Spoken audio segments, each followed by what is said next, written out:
Okay.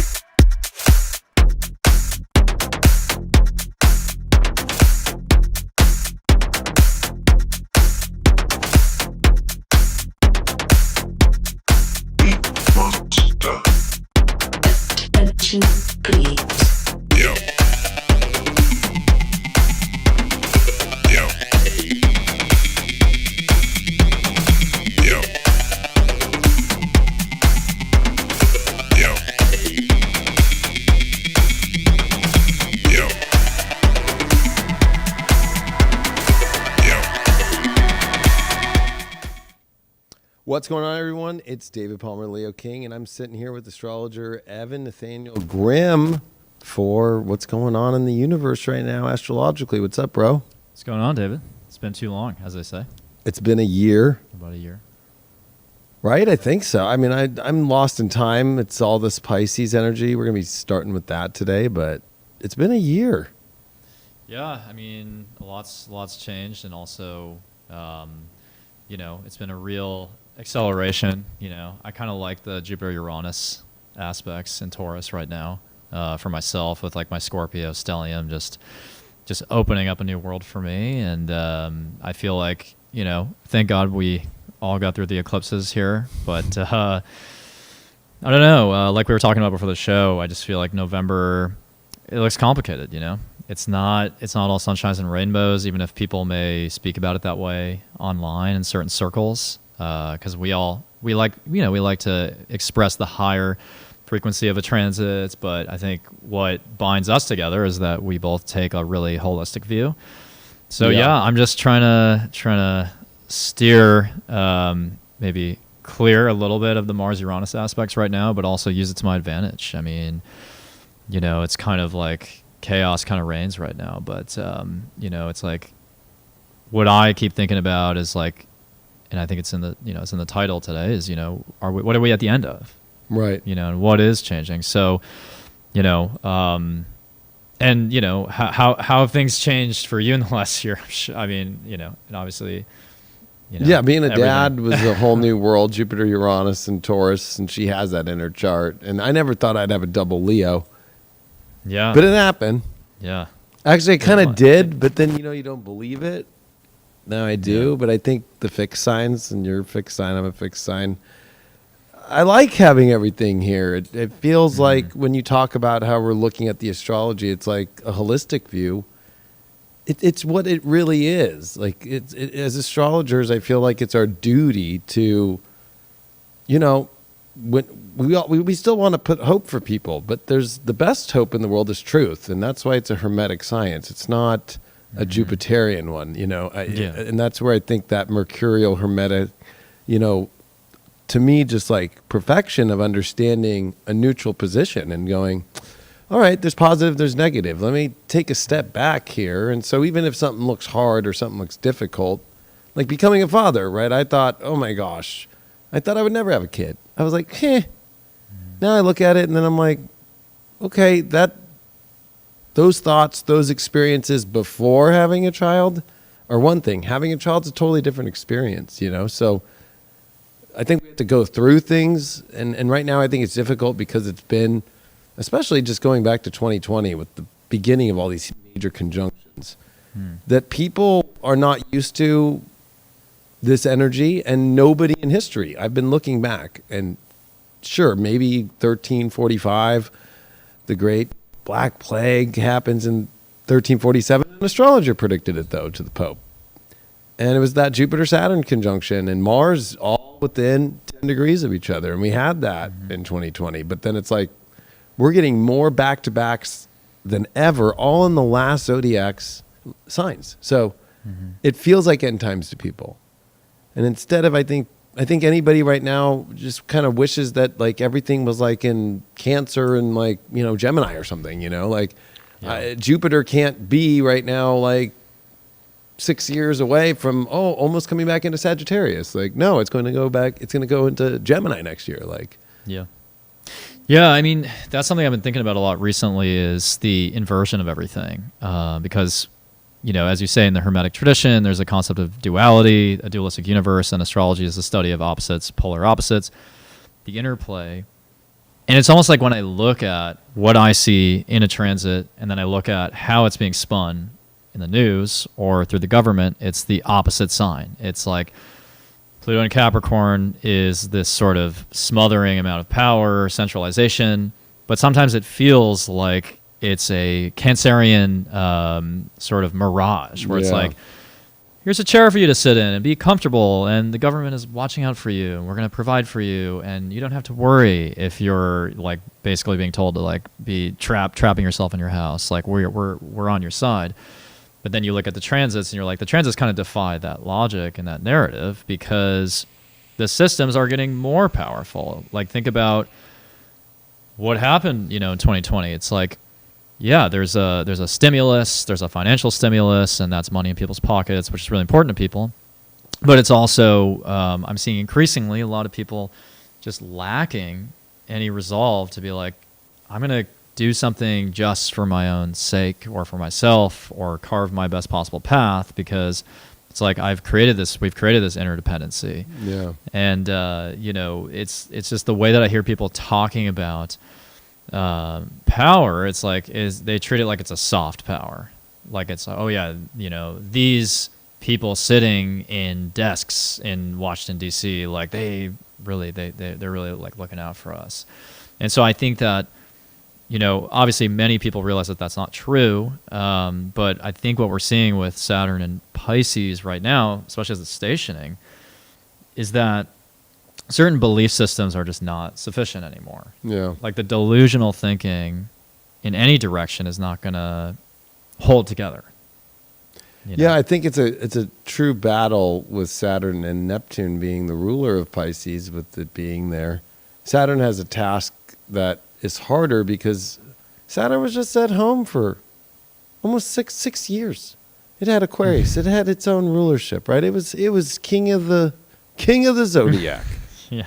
Right? And it had Pluto to help amp it. It had Jupiter to help amp it. Mm-hmm. Now, it's all Saturn's looking ahead at is like, oh shit, Neptune. And all the way through the whole sign, and we're going to meet in Aries. We're not going to even meet in Pisces.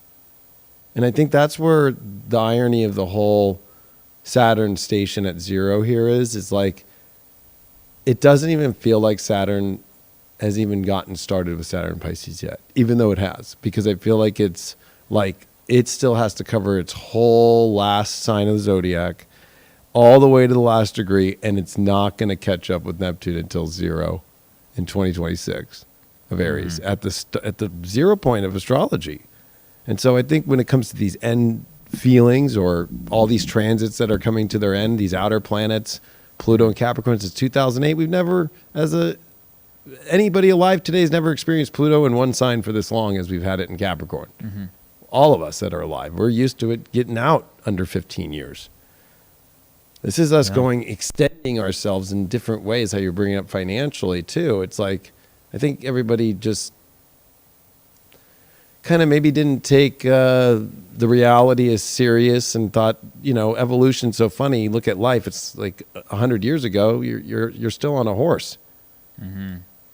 But people today just think the world will always look like this. Always go to CVS. Always go through a drive-through. And like 100 years ago, you need to get your saddlebag, or did you just walked everywhere?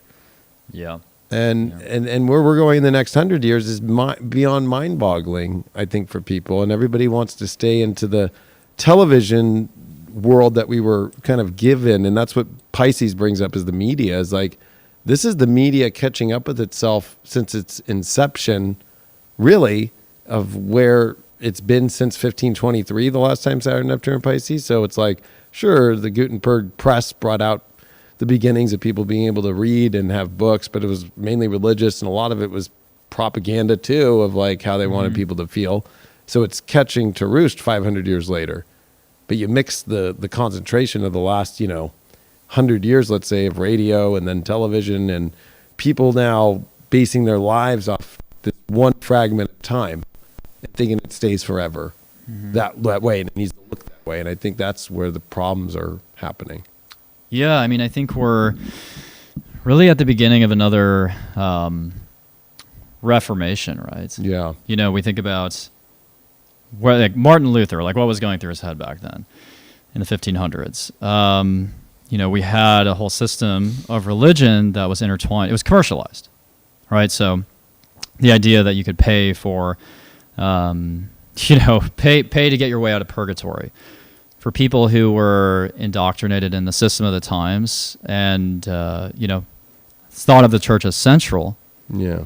You know, it's like you wouldn't even necessarily question it, right? It would feel quite natural. But in hindsight to us, looking at it, it's like, that's corrupt. You know, that is a point of no return where, you know, the knowledge was just like cut off from everybody.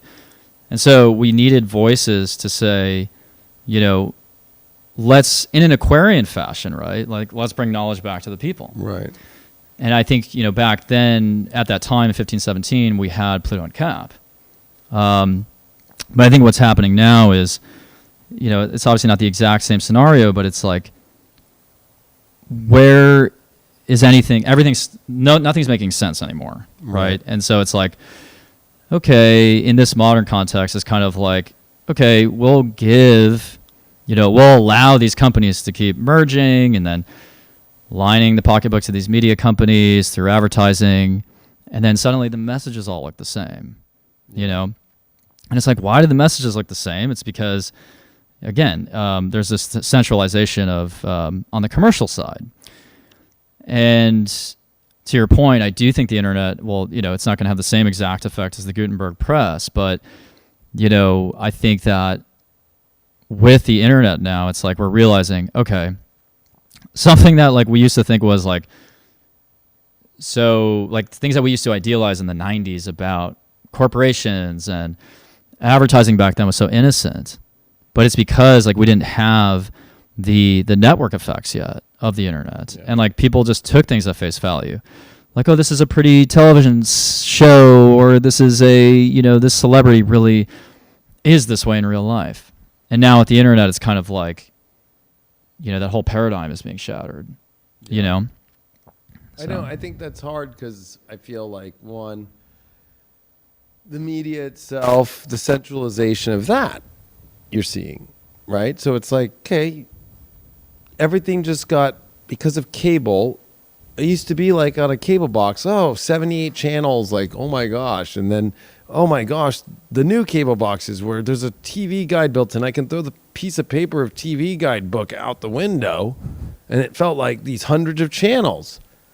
But what's happened, especially because I'm in entertainment, is like Paramount Plus and Apple TV. It's all gone back to like the big four, Netflix and and they've all bought up and all conglomerated in that way. True. Right? And I think people aren't realizing that yet. And then they're actually trying to push the internet people out. Like that's why Canada, the laws here in November for podcasters have to register.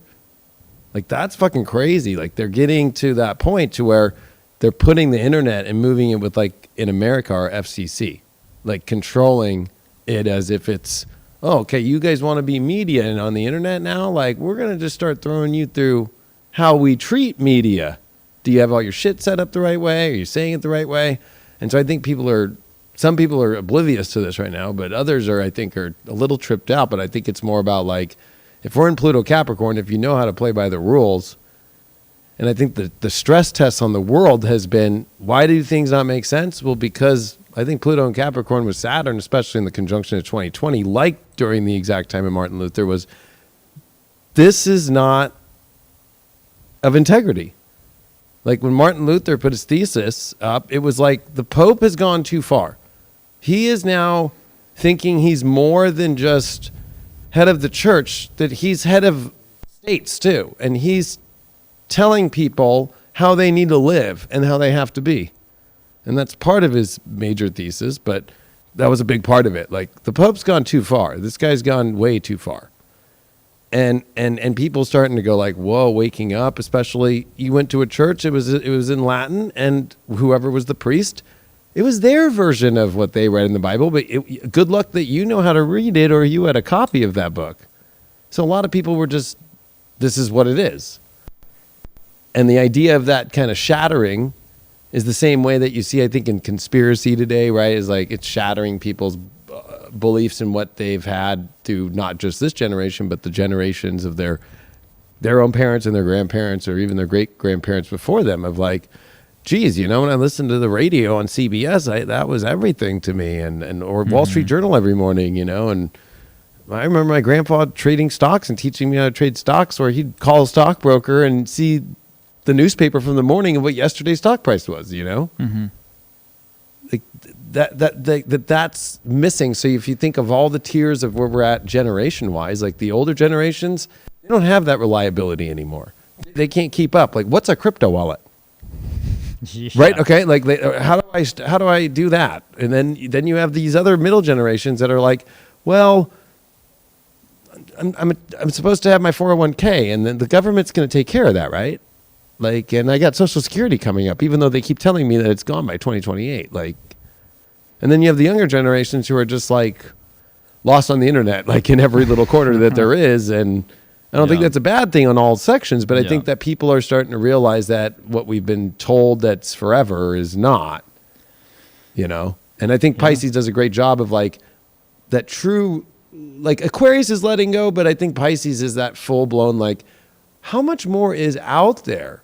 That means there's more. It's not that it's like about just letting something go. It's like, it's allowing yourself to broadcast and see wider than you can ever even perceive. It's so Jupiter, Neptune, the rulers, like up, down, left, right, infinite, interstellar ways. And people are, it's like being stoned. If you think Neptune and Pisces, the whole world's been stoned without realizing it, or on acid, without even realizing it. Like that's what it feels like.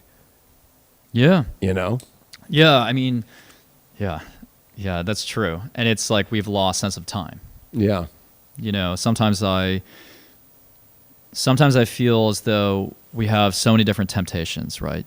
We have so many different temptations and distractions. And as a spiritual teacher, you know, it's like I have to have like tunnel vision just to like get my things done every day. Just to get my shit done. It's like, hey, would you like to learn about this, you know, whatever chiropractic service, or would you like this product that you didn't know that you needed? Or, you know, we're constantly being fed messages that take us away from, you know, really our mission, I think. And, you know, I think with, you know, Saturn and Pisces too, I think that it's bringing that Uranus-Neptune conjunction of 1989 and 1990 into a more real, a realistic lens, because, you know, Uranus-Neptune in the 90s, like when I was born, it was like Disney movies and the end of history, you know, because those wars of, you know, the Cold War coming to a close. It's kind of like, you know, who is the enemy at this point? You know, do we just have, you know, world peace? And now that we have Saturn and Neptune together, I think it's kind of like, okay, that whole model of reality, which is that we can just kind of, you know, that the West can just be the West and commercialize everything, corporatize everything, put everybody in their little box on LinkedIn. Everybody has a role to play. I think we've reached the end of that paradigm, which is to say that when you get that safety of that role, knowing I know who I am, meaning I know what company I work for, I know my social identity, I know how I fit into the social fabric, I think we're starting to realize like that's not giving us any sense of purpose. And Saturn and Pisces is saying, like, okay, what is your purpose then? Yeah. You know, and if it's not going to be out there, if your company or your social status or anything you've hooked value into, if all of that is insufficient, then okay, then what is fueling me? And you're seeing that reaction right now, and it's almost a perversion where people are trying to hook into anything that will give them a sense of like being part of a group, part of a community. It's like, look what's happening right now in the Middle East. You know, people are almost like that situation, this conflict is almost giving people like something to unify around, but it's like, why does everybody and their grandmother want to participate in this debate? It's again because like they want to believe in something. Yeah. They want to believe in something outside themselves. And they haven't had that feeling. They haven't had that connectivity. They haven't had that exalted sense of something out there, like you're saying. And I think that's the mission. I think that's the mission right now, Saturn and Pisces, is like, what is your spiritual foundation? Because like we were saying earlier, like you were pointing out, Saturn's really dry. Saturn's not like a planet that's going to be happy in Pisces. It's going to feel like completely out of sorts. And so it has to play Pisces' game. And I think that it's a time for something in between scientific atheism and religious extremism to emerge. Because, again, like to me, it's like if you're an atheist and you believe in nothing, then this is a tough time. Because as the Western model starts to crumble, you're like, okay, well, what am I living for? I mean, hopefully it's like, and well-meaning people could say it's their family, they're living for something else, but there still has to be... Yeah, the structure's gone that holds a typical atheist up. Yeah, exactly. That's exactly what it is. And, the scientific debates are on Zoom now. They're not having the more fun, robust convos that they used to have.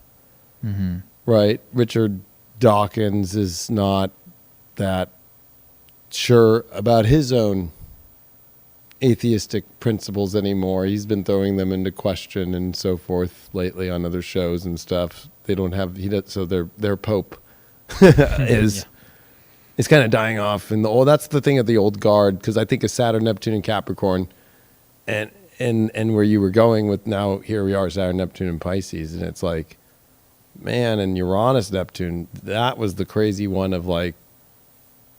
To me, it was like Saturn, Uranus, Neptune. It's like, that's how crazy. And it was Capricorn. It's like, and then we had Saturn, Pluto, Capricorn. And then we had Jupiter, Pluto 3 times in Capricorn. So it's like the Capricorn stories played out so much that the structures and the integrity of all the systems, people want something to grab onto, but there's nothing to grab onto except in Pisces, it feels like my last resort. So this idea of this religion, which that's the weird thing, is we think of ages. And so we know we're at the end of age of Pisces. We know we're not fully in Aquarius. We know we're at a weird cusp. So it feels that merge that you were talking about earlier, the scientific, spiritual, religious, dogmatic, where is it going to meet? And also there's the third thing of our human origin, the UAP question. What really happened in history? We've lost time. I think Saturn, Pluto, and Capricorn was time is not what we thought it was at all. Like that was the end of time. It doesn't feel like months mean anything anymore like they used to, but lunar months do, like as we're following them as astrologers. But like Gregorian calendar, which is, again, it's really weird. Saudi Arabia adopted it in 2015, the last country to adopt it, but that's a Christian calendar. Right. Yeah. So it's like one of those weird things to where it's like, this is a religious holy war starting again. And that's what's really weird when you start looking at the Saturn, Pluto that was prior to 15, 17, and 18 was 1284. And that was the end of the Crusades, right? Where the West was losing. And it's weird because it's like, there's all these historical things all merging at the same time. And of course, Pluto, Capricorn into Aquarius is Revolutionary War, French Revolution, but also Henry VIII leaving the Catholic Church. And the real Reformation that actually becomes implemented into like, we are reforming completely, and all the monasteries are now English and they're no longer Catholic. And you can just say goodbye, Bishop, but bye-bye. Yeah. So I don't think that people might be ready for like all the things that they're watching erode. To me, Capricorn, Pluto is like the eroding of the last planks of a ship that they think is going to, like the Titanic, it's going to stay forever. But the ship that could never sink, sank. Yeah, no, I love that. I love that analogy because, in Capricorn, it's like that structure seems so solid, but that's its weakness. Yeah. Is that it can't move fast enough. And it's eventually out of step with, think about Jupiter Uranus right now. It is accelerating things very quickly. And I actually think part of Jupiter Uranus, it can evolve, belief systems, but also culture. I mean, I feel like culture is being exported to new places. But one thing I wanted to point out about Saturn and Pisces is that it feels like some people are reacting to these energies by taking the delusional route. You know what I mean? Like, I see on social media all the time, there's like a new phrase now, Delulu is the Salulu. And it's like, it's kind of like it's like supposed to be a manifestation method, right? But it's like, is that the dark side of Pisces? The sort of escapist mentality, which is like, I'm going to be delusional, and I'm going to stay in an eternally positive mindset. But it's like, are you going to be able to change the system with that? Right. Or are you just going to be able to, like secure the bag, as they say? Because I always see these videos, which is like, which sign is going to secure the bag this week?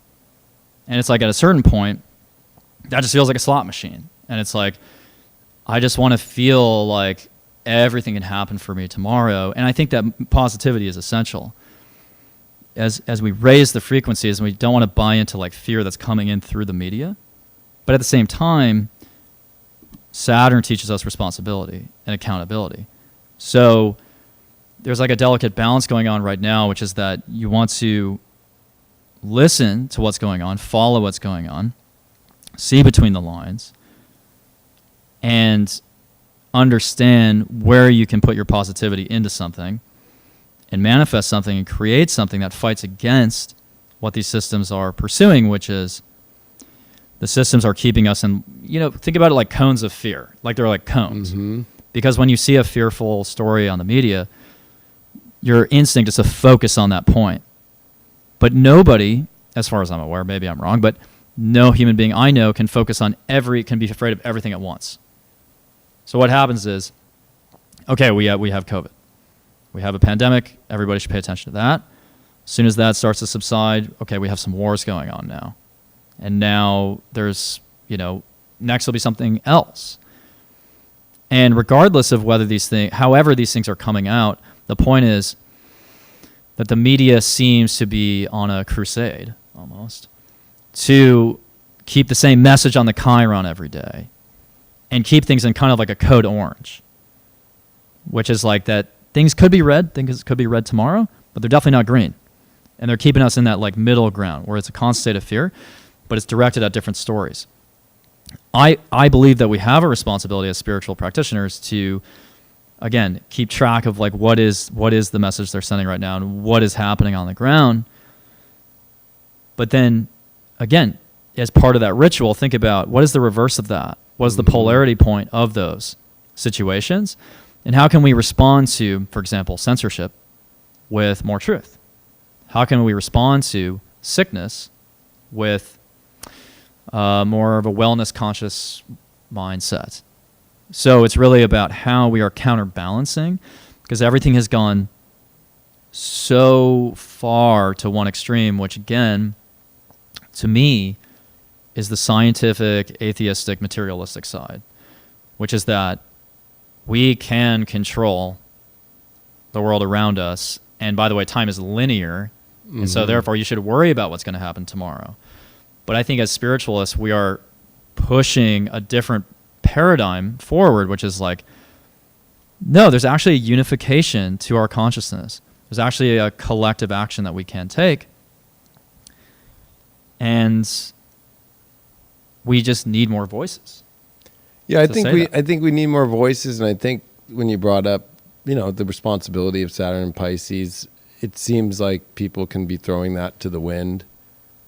But that's what's really weird is seeing in 2023 Pluto ingress into Aquarius change dispositors to Uranus instead of Saturn, but then retrograde back while Saturn's in Pisces and come back to Saturn being the dispositor. So even though Saturn might be in Pisces and Neptune's the ruler and it's there, it's like Pluto's in Capricorn though, so there's this like final check, like last minute. Like I think of like the Venmo tax that's coming out next year and all the, PayPal, Venmo, like people thought, oh, I could just do my business on Venmo and right? Like Pluto and Capricorn is always going to be like, okay, you're going to take care of the bill, Pluto, taxes.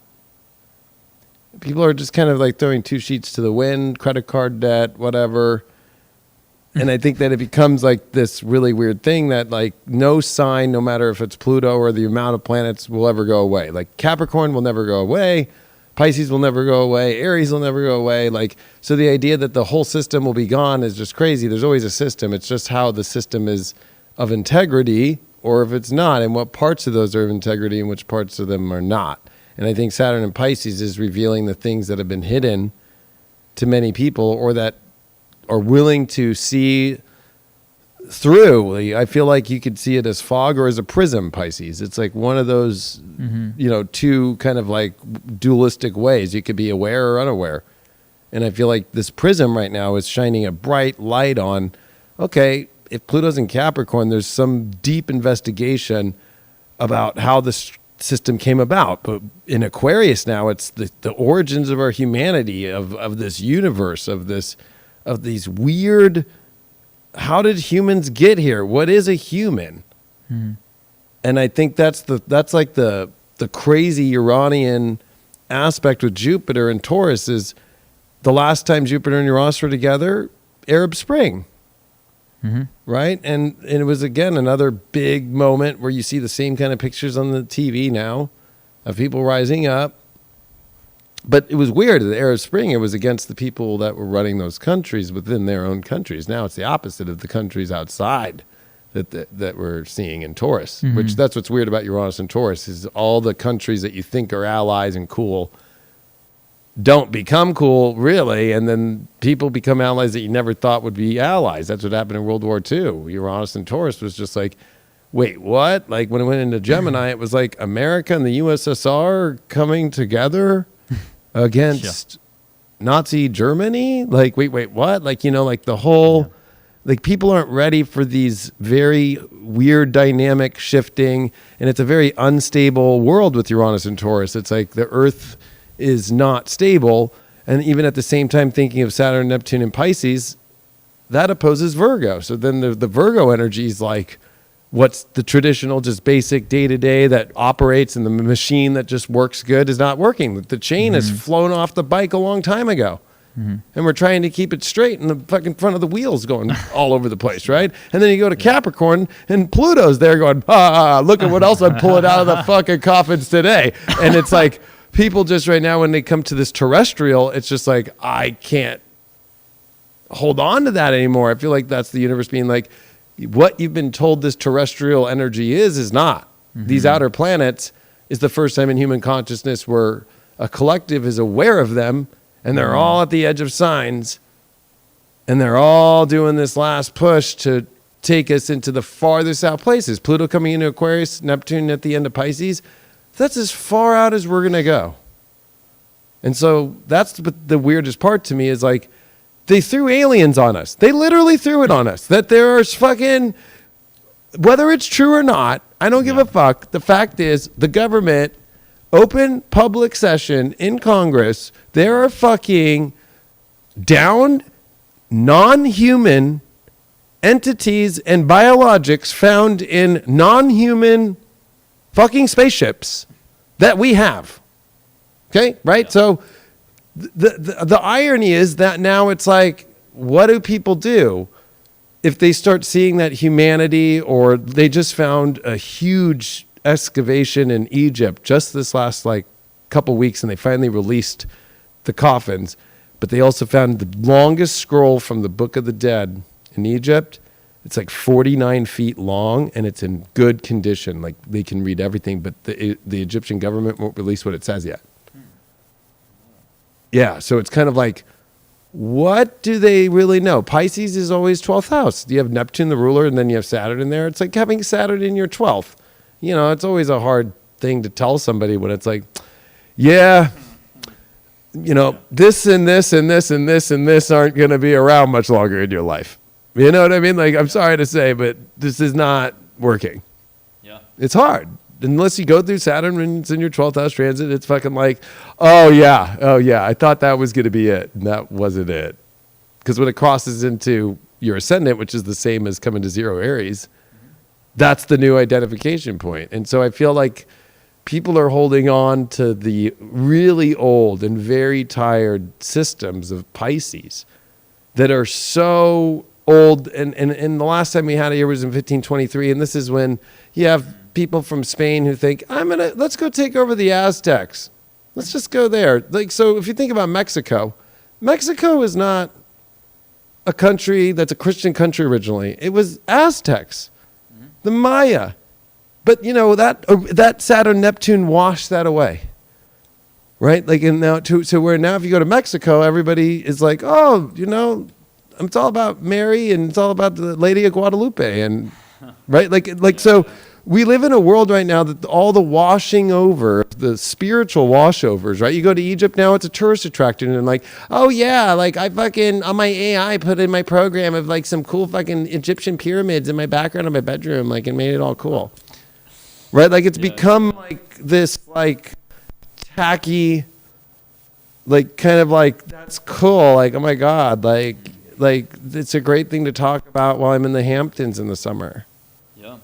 Whereas, like, the realistic aspect of it, most people don't want to, like, go deeper down. And the ones that do are looked at as crazy. As you said earlier, it's like the world, the media, the people that are putting themselves, which they're not even putting themselves there. There's always these background organizations, groups, money donors that are fucking putting in people. I mean, how did Fetterman become a senator? I know. Huh. Nothing against him, but like, look, the guy couldn't speak. Yeah. Like, like, and obviously something was a trigger there with Saturn about to come into Pisces, I remember, and at the end of Aquarius, and Jupiter and Neptune and Pisces that were finishing, and being like, oh man, and of course that's what brought on the Civil War where the transits were in too, right? So we're in this weird inner conflict in ourselves, in the country, and then in the outside world, and it's all happening at once, and people are like, I know something's up. Something's trying to control things here, but it ain't working. When you brought up the corporation, like somebody at their job and they feel like, well, okay, I know what my job is. I know my social security number. I know my 401k. It's like the CEO or even the head of the Department of Education or of this part of in federal government can't even understand what's going on in their own world. So that's why it then comes and retracts down to the smaller person and they realize, I don't know what's happening. It's like the top people don't know what's going on. So you have a system where everybody's just like at the end of it, like not wanting to take a wheel and be like the Titanic and just, there's the iceberg and like, well, I kind of want to take a nap. Anybody else want to try a stab at this one? I have a cool party to go to, or I have some fentanyl to go smoke, or, and that's what's really mind-boggling to me about these moments is like, whoa. No, you touched on so many good points. I'm not sure where to start. I think about, speaking of Saturn in the 12th, what happened the last time I had Saturn in my 12th. And at that time, my father was actually paralyzed in a motorcycle accident. And, I think about Saturn in the 12th, and a lot of people with Saturn in the 12th transits have had similar experiences where they maybe lose a grandparent or, something in their life is shattered.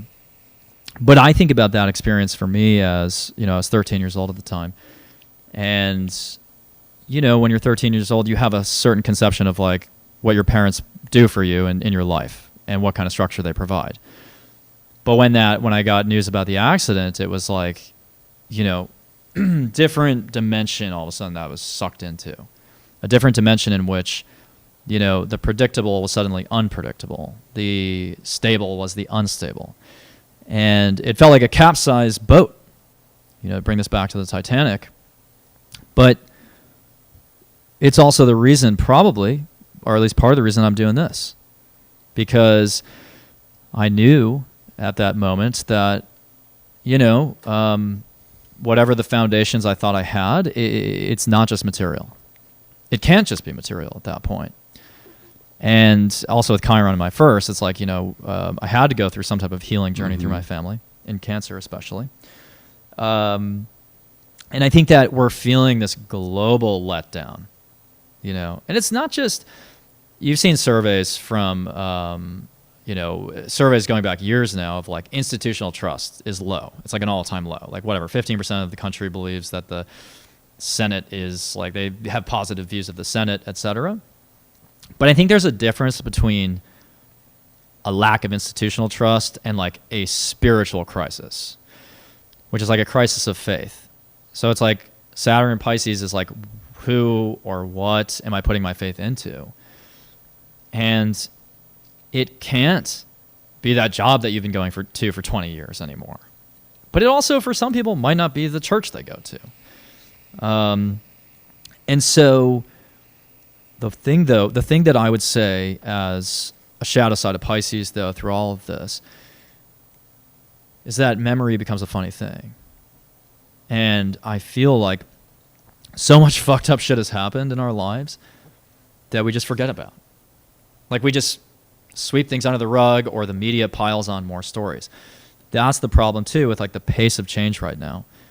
It's really important to allow yourself to awaken and exponentially grow, but it's also important to remember that, a couple of years ago, you basically weren't allowed to breathe the air in Los Angeles. Right. By decree.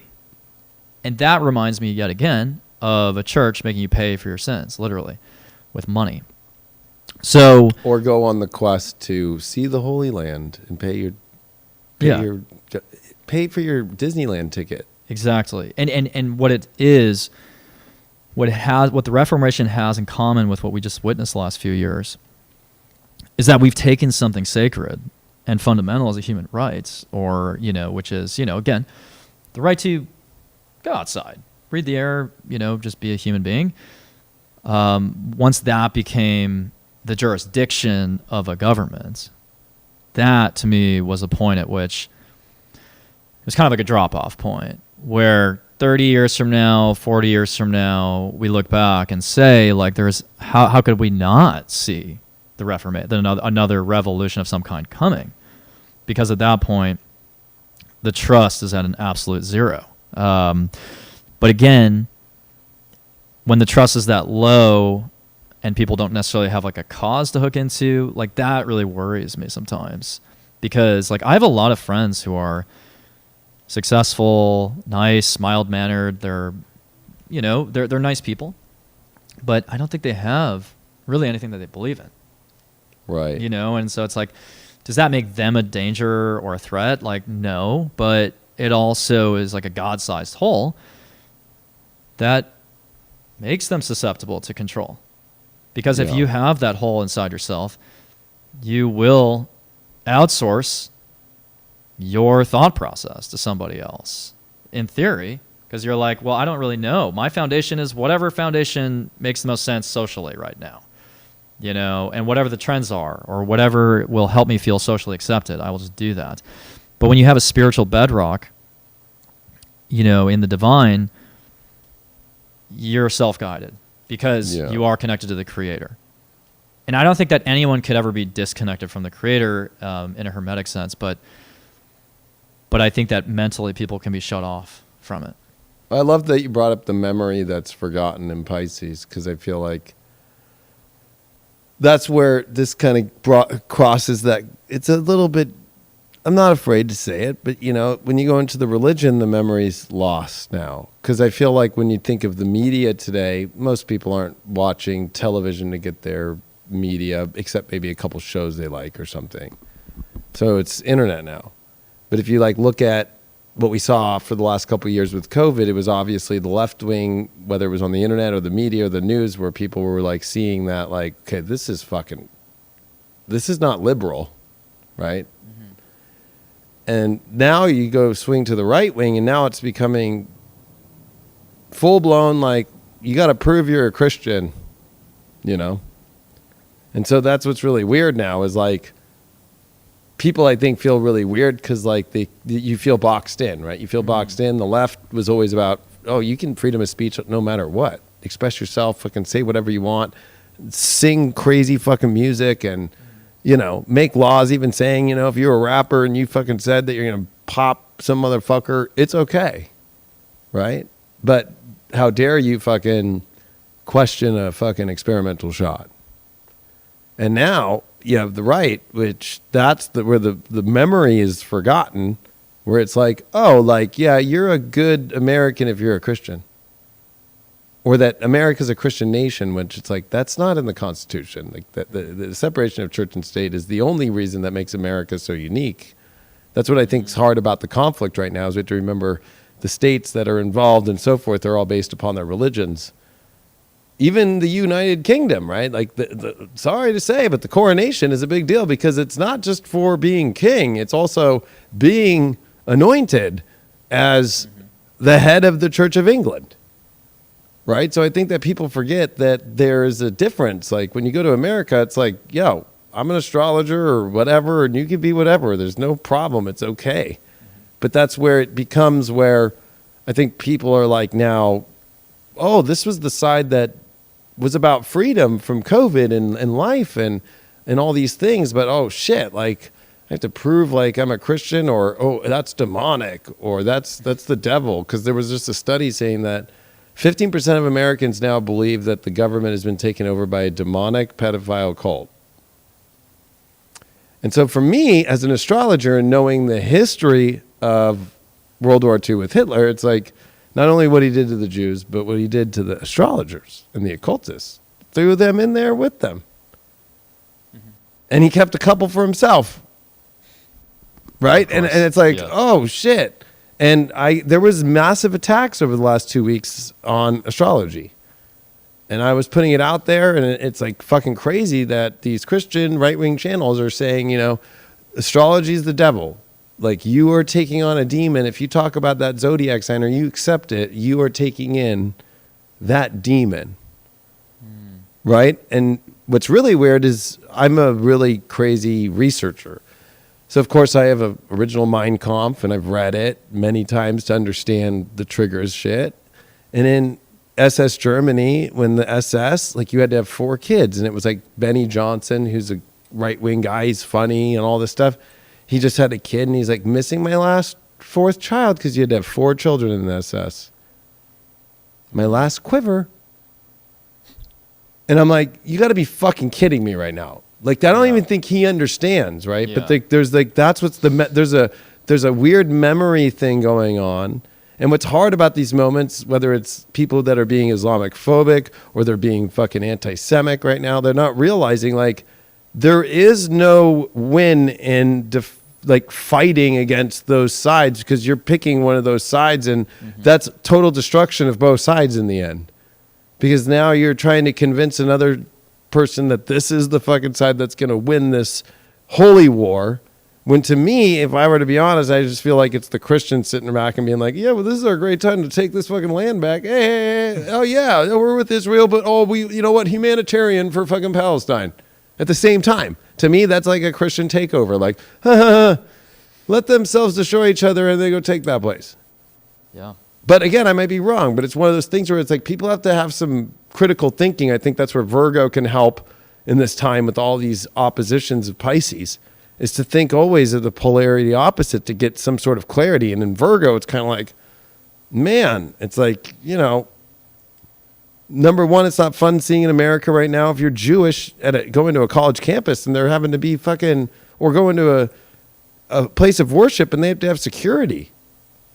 Like, that's not cool. Like, and then again, these are just Americans. It's not like they're even in Israel at the moment or whatever, right? And just because they're part of that faith, boom, automatically you treat them like that. Or just because they're Islamic or they're Arabic or they're Palestinian or they're Iraqi or they're Iranian, boom, they're the worst people in the world and they're jihadists and da-da-da-da. That to me is where my fear as an astrologer with the Saturn Neptune shit is the fact that they're not going to meet in Pisces, but they're going to be in there the longest you could track them mathematically. You can't, the fact that they're going to meet at 0 Aries means they're going to be there the longest they possibly could be ever mathematically. Yeah. And not meet, meaning that people are trying to get off like an orgasm off the revelations or what Muhammad prophesized or what the Torah tells them or what any of these things are, and they're not going to get off.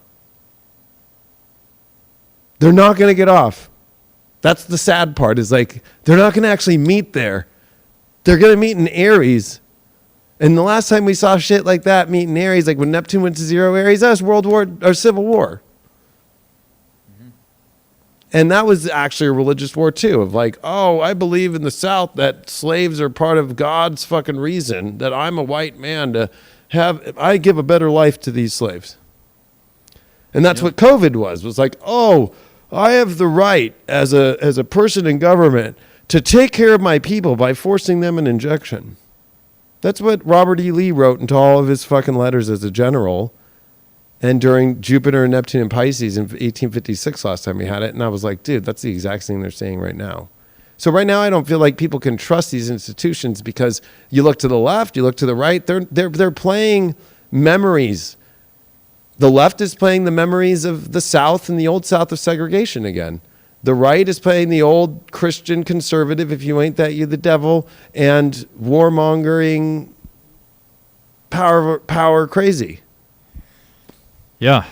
I mean, I think about how the right is captured by the military-industrial complex and the left is captured by the medical-industrial complex. And that is the corporatocracy that we're witnessing. But speaking of health and the medical-industrial complex, you know, we have Chiron in Aries, the North Node coming up to a conjunction with Chiron late February next year. Yeah. And like that is all about, you know, healing the wounds that you carry. And that's psychological, that's physical, that's everything. But when I see those types of conjunctions and the eclipse coming up in April, it's like, coupled with Saturn and Pisces, like you're saying, to your point, there are so many groups that are viewing themselves in this religious war as disenfranchised or misunderstood or, you know, marginalized. And like, I think that on a personal level, like Chiron North Node can be really good for like understanding, like, where do I need to go? How do I need to evolve into the next stage of, you know, my wellness journey or whatever? But I think on a global scale with that eclipse in April, it just feels as though, you know, people are, you know, adding fuel to the fire, basically. You know, they're getting under people's skin, and it's kind of like, well, you know, someone pushes back, I push back harder, you know, and even like the Mars-Uranus conjunction next year is like July 15th on Algol, 26 Taurus. Like, that is almost kind of, to me, it can be takes place on a destructive. temple, that whole Medusa fucking Algol representation. Yeah. And it's almost... It's desecration on a temple of a woman who wasn't in the wrong, but is told she's in the wrong. Mm-hmm. Yeah. And I think about with that Medusa metaphor, it's like we've lost our head, you know? Yeah. We've lost any possibility of like rationality, but it's like ironically because we've over-rationalized certain things. We've overly segmented things and we've tried to control, right? We've tried to control everything. And I feel like, honestly, one of the biggest, like, this is like a realization I had in Joshua Tree a couple weeks ago. I was just like out there by myself in the desert and I was like looking up at the stars and I was like, why are we in this position? Like, why are we so fucked right now? And I feel deep in my bones that it's because we've been buying into this illusion for like much of modern history, which is that like consciousness is just like something that just came out at the 11th hour, that like we as like, you know, as human beings, like we have a monopoly on consciousness and like nothing else in the universe, everything else is dead. And with this power, we can just like conquest and we can form new territories and we can carve out these arbitrary like countries and stuff. And we've created this world that is not going to promote unity because we've completely, again, brought things down to this level of like, we run the show, we run this universe, and we can assemble ourselves into these corporations, into these governments, and we can steer our own destiny, and we can, you know, commercializing everything. And it's like, whether that actually directly connects to what we have right now on the religious side, I still feel like human beings do. Like, again, they love to control things and they love to label things and say, like, this is your religion, this is my religion. Again, this is what you do, this is what I do. And it's just created these schisms. And it's almost like impossible for me even to like compute. Like how many ways in which we're all being kept separate, and divided. And at some point, that Saturn, Neptune, Aries point at the cardinal point is like, we need a do-over. We just need to start over, because we're just watching that slow train wreck right now. And again, there's a paradigm shift I think that is coming, which I think will be very, very, very positive, though. Like, I really do think that when those walls come down, we will hopefully be able to understand that it wasn't right versus left. It was never right versus left. It was never about your position on really anything. It was about the powerless and the powerful. And so, like, for me, I kind of view my job as just giving a voice to the voiceless. Yeah. And it's like, if I can just do that, and like once I focus on my life in my path that way, it's like it all makes sense, because I'm not playing that game of again going into those fear cones of like, okay, I'm going to buy into that story that's going to pit me against somebody else or someone else, which is very easy to do right now, obviously, with the Piscean energy. But, and even during that 2026 period, once we wake up to that Aries point, it's like there's a lot of fire and air. Yeah. Right. And so Pluto, like you said, Pluto in Aquarius, Uranus in Gemini. So I think that I'm hopeful that we will have ways to empathize with people. I don't know if like AI would help us with that, but like just ways to understand that we are not the creators of the universe. Like consciousness is not something that we just like that's sprung up. Like there is pervasive energy. It's always been there. The universe is like space-time is what follows after consciousness, right? We're all in this soup together. And so if they keep us divided, then they're blocking us from that understanding. Yeah, and I feel with Chiron in Aries, and especially this North Node conjunction, and then the eclipse that's coming here in Aries, the total that's going to be finished in X in America, I think of like Saturn and Neptune and Pisces is the 12th to Aries, right? So it's like in the front, it feels like to people, I'm being victimized here, that I'm not being seen, or my people aren't being seen, or this isn't being seen. And I need to take an action, but it's always really funny in Aries Chiron, because it's like I can identify it so well, the wound, but what to do about it, I will fight like hell to try to do that, but be really frustrated that I'm not doing it. Like there's that inhibition to maybe even sometimes identify it clearly with Chiron, because like that's the other part of Aries first to me is identification of like, okay, that's fucking carpet and it's this color and this is an iPhone. No, that's a Samsung. Like Aries is super simple. Yeah. It's like the easiest sign in the zodiac. But with Chiron there, it becomes simple. Things become all fucking warped in a weird way. And I feel like when Saturn and Neptune here at the 12th to Pisces, using solar astrology or even how the Vedics would look at it, like that's the 12th to it. That it's like, no, this is actually like deep subconscious stuff that just is using this Chiron North Node Aries and this solar eclipse transits in Aries to be like, this is what I really want to happen. And that's what's scaring me, is like watching the spiritual community and even in the astrology, tarot, psychic, light worker community, just like, boom, I don't like Jewish people. Bam.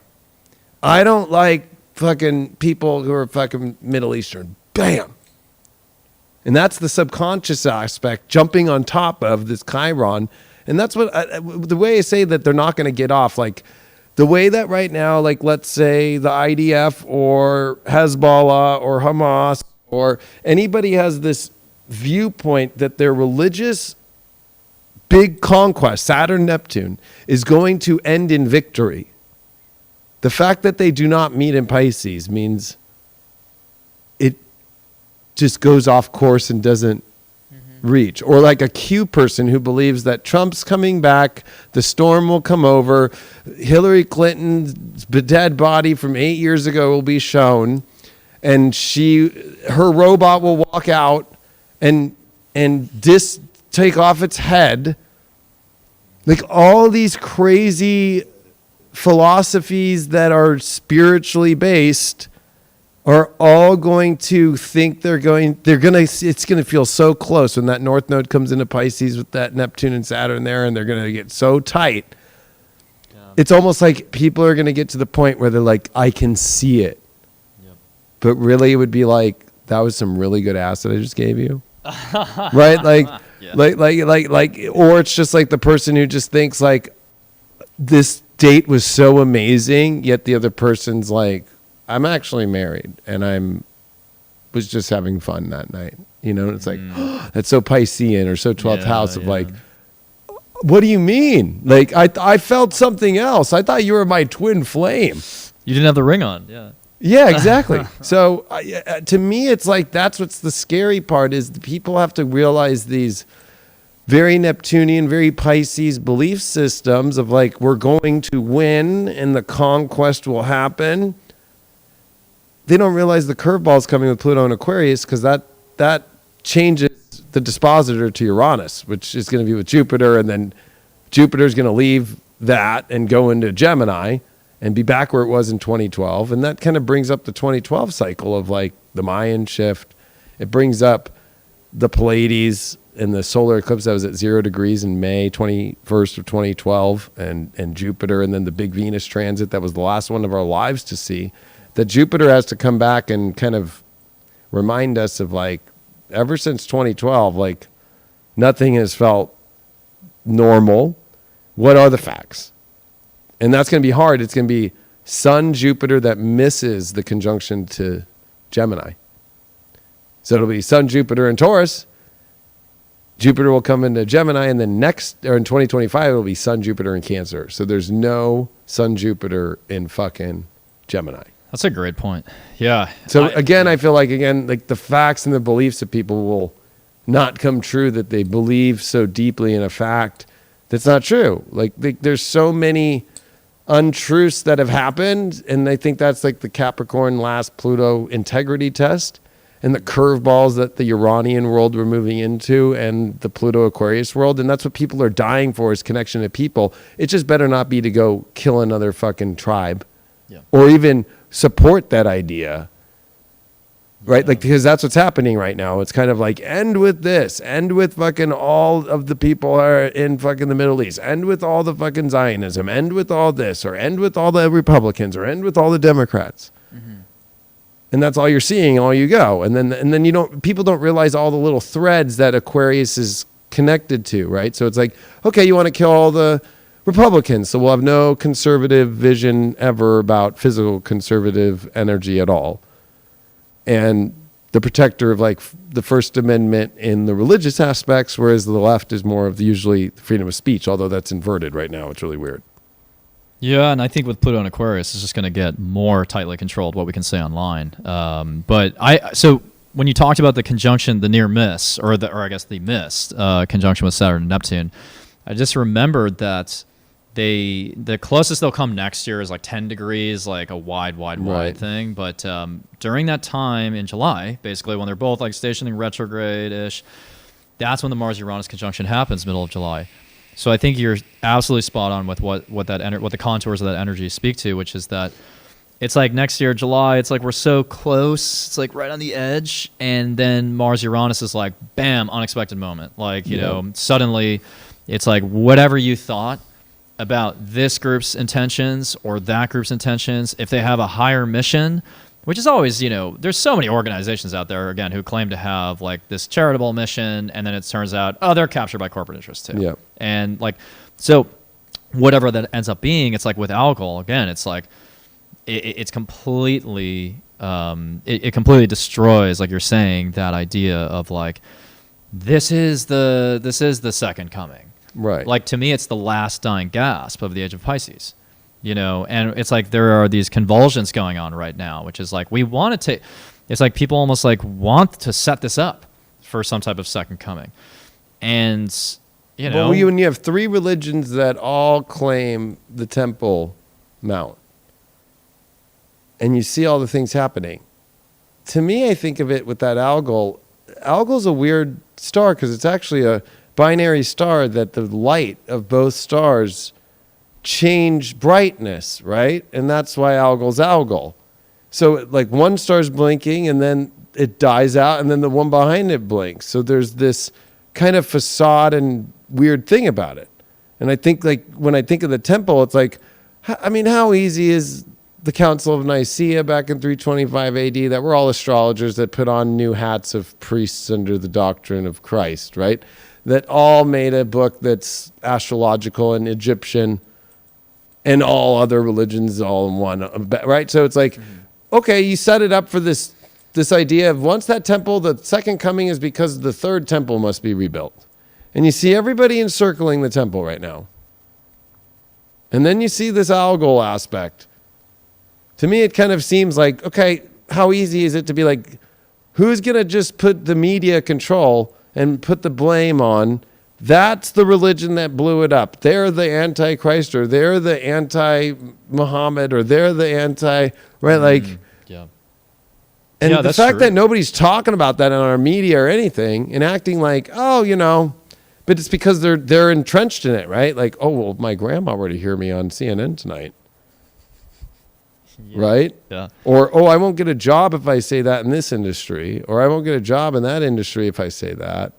Yeah. When it's like, well, it isn't about picking a side or putting down any of these religions. It's more like, how set up is this to where it's so easy to see, like, how many billions of, what's it going to feel like in the collective when billions of people in this religion go, oh, and another billion in that religion go, oh my God, right? Like, and, or Allah.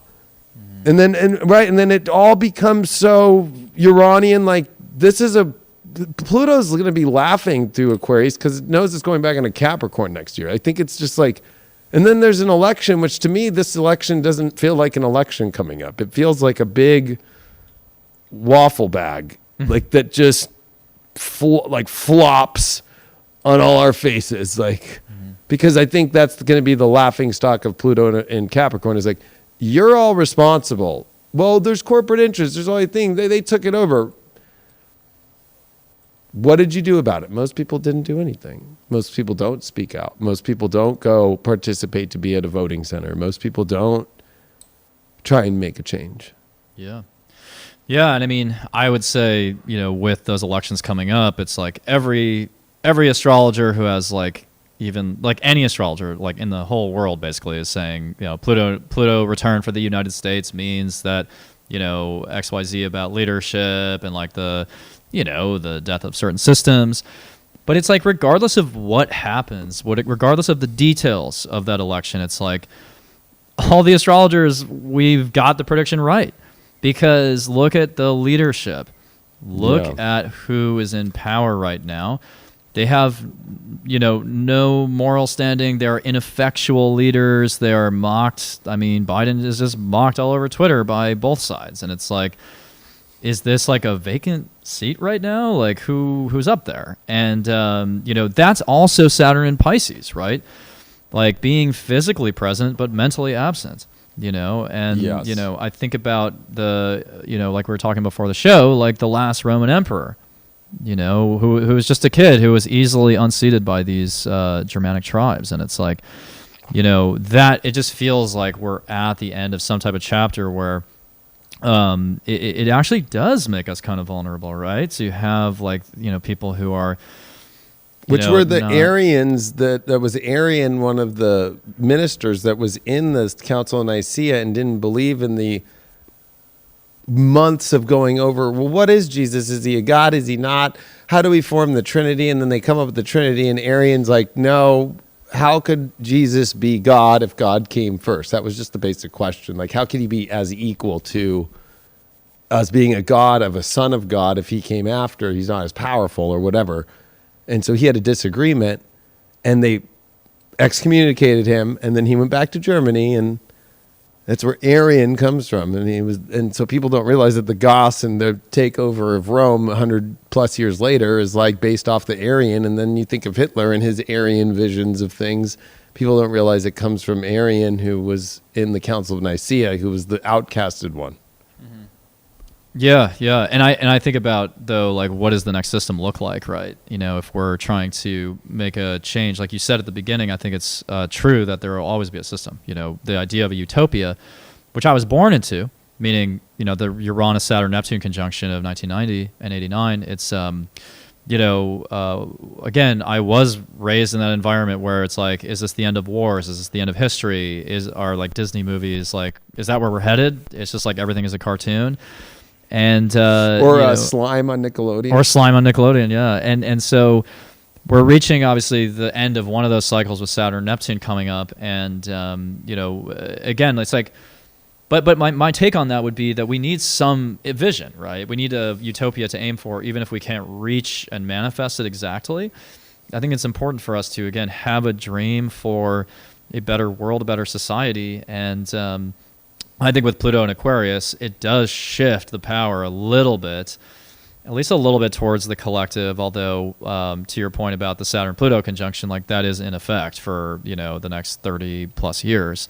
So it is still going to, there will be like a soul-crushing amount of power somewhere, you know, because that cycle was kicked off in Capricorn. But I still think with Pluto and Aquarius, you know, maybe we create our own little, you know, our own little pockets of civilization somewhere. I mean, who knows? Like, I'm maybe there's a bigger version of Burning Man or something that will manifest. But, you know.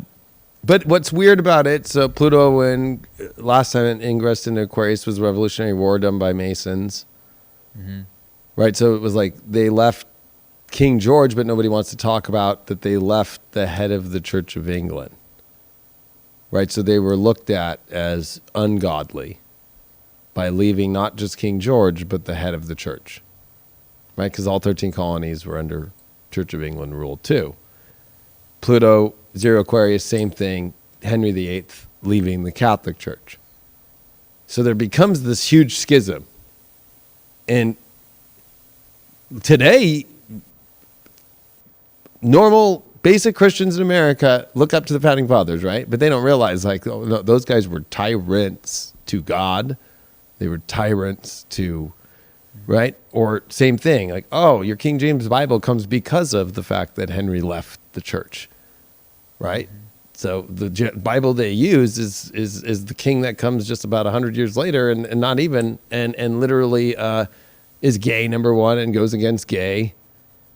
Like, literally, like, changes it to be like all about him as his own name, which creates another Reformation for the Pilgrims to leave, and tries to enforce the laws so crazy. And so it's like people don't realize that Pluto Aquarius, it's not the schism you think of just freedom or something. It also does come with leaving the religious code. Mm-hmm. Mm-hmm. And that's what I keep doing the history, and I keep doing the Pluto and Aquarius cycles, and I'm like, oh, that's another religious code being left. And the good guys are the ones who leave that and don't fall into because all the religious codes are like, we're the right people as we go kill people. And we go tell everybody what to go do. And we're connected to it that way. And that's what's really weird. It's not like nobody's losing God here, or their essence of the understanding of creator or divine. Mm-hmm. If anything, it's more people who kind of go the way where it's like, yeah, like, why are all your monasteries here? And why do you wear a 3-tier tiara? And why are you telling me as a king and the people what to do? That's what Henry was doing. What was George Washington? And only 9 of the 56 founding fathers were Masons, but the top 9 are all Masons. And they didn't believe in just, okay, I'm going to base it off Christ. They believed it as divine creator. And so the idea that they even created, you know, our Constitution after the Articles of Confederation, and of course Washington D.C. being its own, you know, centralized after the debates of federalism and anti-federalism. It's like they built a Roman fucking, a place that if Jesus were to have second coming and come up in the middle of like Washington fucking monument and see the obelisk and see fucking the Roman columns, he would probably have a panic attack and not return, because that would be the last thing that Christ would want to see, is any Roman things, since it was the Romans that killed them, right? So it's kind of like the irony is like people don't see the irony in what they're believing is not right. Like the typical American Christian that thinks second coming and it's happening here in America with the Roman columns. Well, yeah, it's You know? it's sort of like a palimpsest. It's a palimpsest where you have like an invisible ink below the actual story you're reading. So, like you said, the Bible based on astrology, right? We Right. have the, from any vantage points, we both understand that, and yet you talk to a religious person, a devout Christian, and and you say, well, don't you realize that the sun stations in the southern edge and for 3 days, and it starts coming back north, and that's the hero's journey, Son of God, SUN, and they just, their brains shut down. And it's because, to me, religion fits the paradigm of obedience, where it's like we will externalize things because we've always externalized authority. We've been told, I was just thinking about today, like our schooling system, we're being told like for 8 hours a day to sit in your desk. And, you don't have it. You're just being told what to do, and you're sitting in a chair, and you're basically told you're powerless. So, of course, you're going to give up your power to someone else that is like humanized, and it's like a real person, so to speak, that's like sitting up there judging you. And it's almost like a bastardized version of like the true divinity within, which is inside of everybody, and it's free, and it doesn't necessarily depend on all these arbitrary rules like you're talking about. So like when I meditate or do breath work or any other go through any other process spiritually, it's like I'm accessing the creator. I'm accessing it on my own individually. And that's not necessarily to say that people can't practice a religious faith, but I think that it's certainly grounded in something that is, it's very easy for people to be kind of manipulated through that tactic of, again, externalization of authority. So it's like those people who will, again, abide by those rules may abide by some other rule from the government that doesn't make any sense because it's just like part of the programming. It just fits into that programming. So my question is, I'm really curious to hear like where you think this is going to go. Like, who gets to create that new world, so to speak, especially when the North Node is in Aries, which is like, to me, not compromising. It's like, it seems like everyone has their own idea. Everyone has their own idea of what alliance they want to strike or break away from, and so do you think that the nodal axis right now is going to create more separation, more division, or do you think that North Node in Aries is going to like provide an alleyway for like a true like leader to come in, That's a great question because I feel if you look at the South Node in Libra, to me that's the place where, whether that's people getting lost into just like, okay, just everything's fine, everything's harmonious, and I'm just going to only just play that tune and it will go away. Because like, that's actually not Libra. The Leo is a judgment in the scales, and so it's an unbalanced time, 100% for sure. Then you go to the North Node, it's with Chiron. It's like, oh, okay, so if we're going to, who are these people? The people that are literally willing to fucking go leave the idea of being immortal and becoming mortal and taking the hits that people are afraid to take. So if I think of it right now, I'm like, the irony of the fear is the people that people are so afraid of aren't going to do anything. Like, for example, COVID. Don't leave your house. Did anybody try to stop that? No. well, maybe in LA, but Well, they didn't. I mean, I was in LA and they never stopped. I was yelling at people, fucking honking my fucking horn and saying, take your fucking mask off, before there was a mask mandate. Like, like they didn't do anything. They went after some people who had parties at some Airbnbs because the owner of the Airbnb called, dude, or the neighbors. But it was just for parties.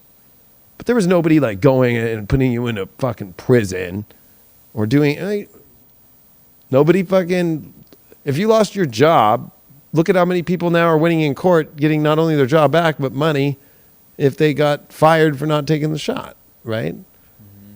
I feel like this is a time where it's like, you really think the people in power, because Pluto and Capricorn, they had all these controls and all these levelers that they had.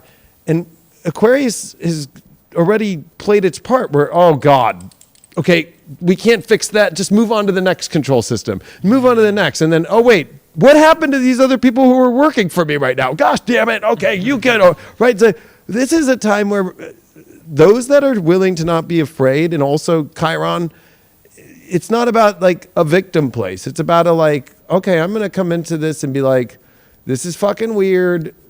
That's what the hard part about Chiron in all of our charts. It's our greatest place. It's our key to unlock our greatest potential, but it feels odd. It feels weird. So it's like, it's going to feel really weird. It's going to feel odd to stand into, how can I be a good person where people can represent themselves, a system that people can represent themselves. Not so much, I think, a leader that's like, you need to be represented by me because it's about what I want to do. Because if anything, that person's going to be sacrificed, like with Chiron there, like, you know. Yeah. I mean, I think it's about finding our own sovereignty. Yeah. You know, and the only way that someone can stand on their own is if they'll relieve themselves of the fear. Yeah. Which I think Pisces is a beautiful sign in that way of letting go. You know, letting go and being forgiving of yourself, you know, because a lot of, like, Pisces energy can be very healing and soothing in that way of, like, I'm not gonna play the victim. Like you said, I'm not gonna be hard on myself either. It's like, I'm letting go of, like, any resentment that has been dividing me. But I also think with Chiron in the North Node, it's sort of like there's our pain inside, divide us or unite us. Like, to me, that's the North Node, Chiron in Aries. So if, like, people are going to, and this is where Saturn comes in, not take responsibility to, like, basically stare themselves in the mirror and say, like, what am I uncomfortable with in myself? Like, what is that chip on my shoulder? And how can I just kind of, like, incorporate that into my identity in a way where it's actually my strength and turning my pain into my power? And maybe becoming a spiritual leader, or maybe helping others through their pain.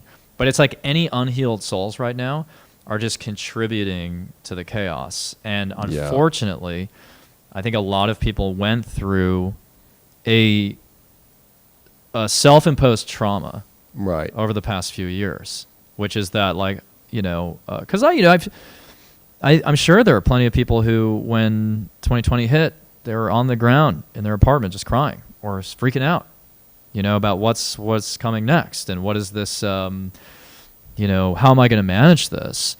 And so we've all been shaken to our core by in some way or another recently. But I think with this energy, like you're saying, it's kind of about picking ourselves up with Aries, like having that motivation to pick ourselves up and say, no, I can get through this.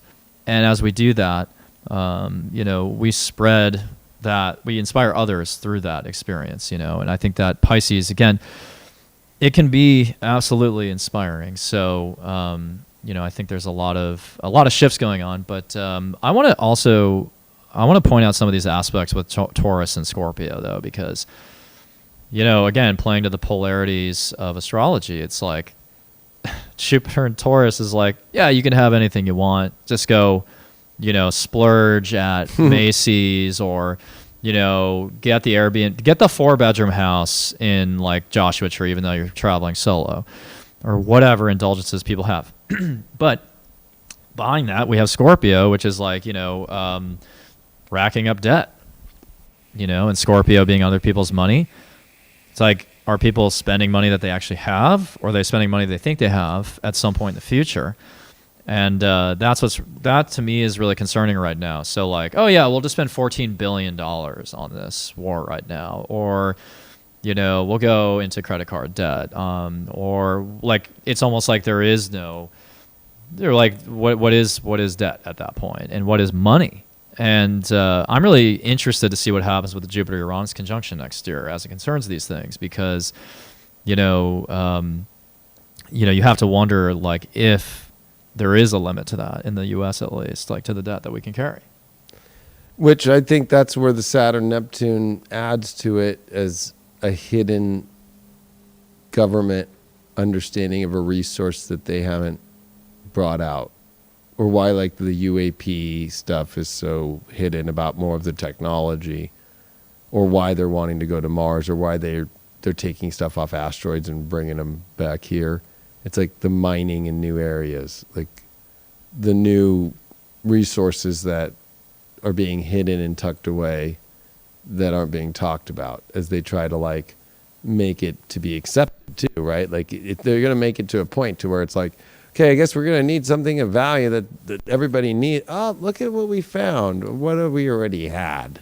I feel like that's been part of the Saturn-Pluto secret of the last 3+ years, has been, the mining and the resources, or even if you think of like the networks that have been set up in the last 3.5 years, and satellite technology to 5G grids to all these things. Like, oh, everybody be at home while we go do all this stuff on our own.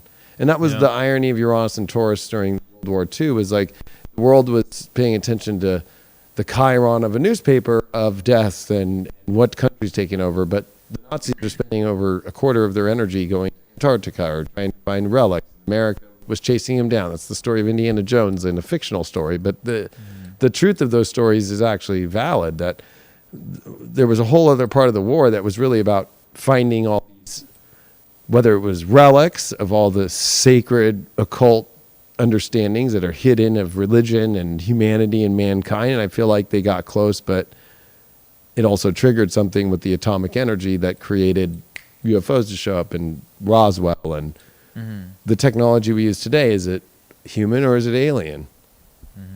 And I think that it becomes to where, when it comes to debt and it comes to, I think that human beings that aren't part of this government structure, I think that it's like everybody's just got to do what they have to do to survive. I think that's the other part of the Scorpio part, is debt sometimes is the debt of, okay, like, I guess I'm going to push this as hard as I can because there's no trees that are putting any fucking thing. So I guess I'm going to have to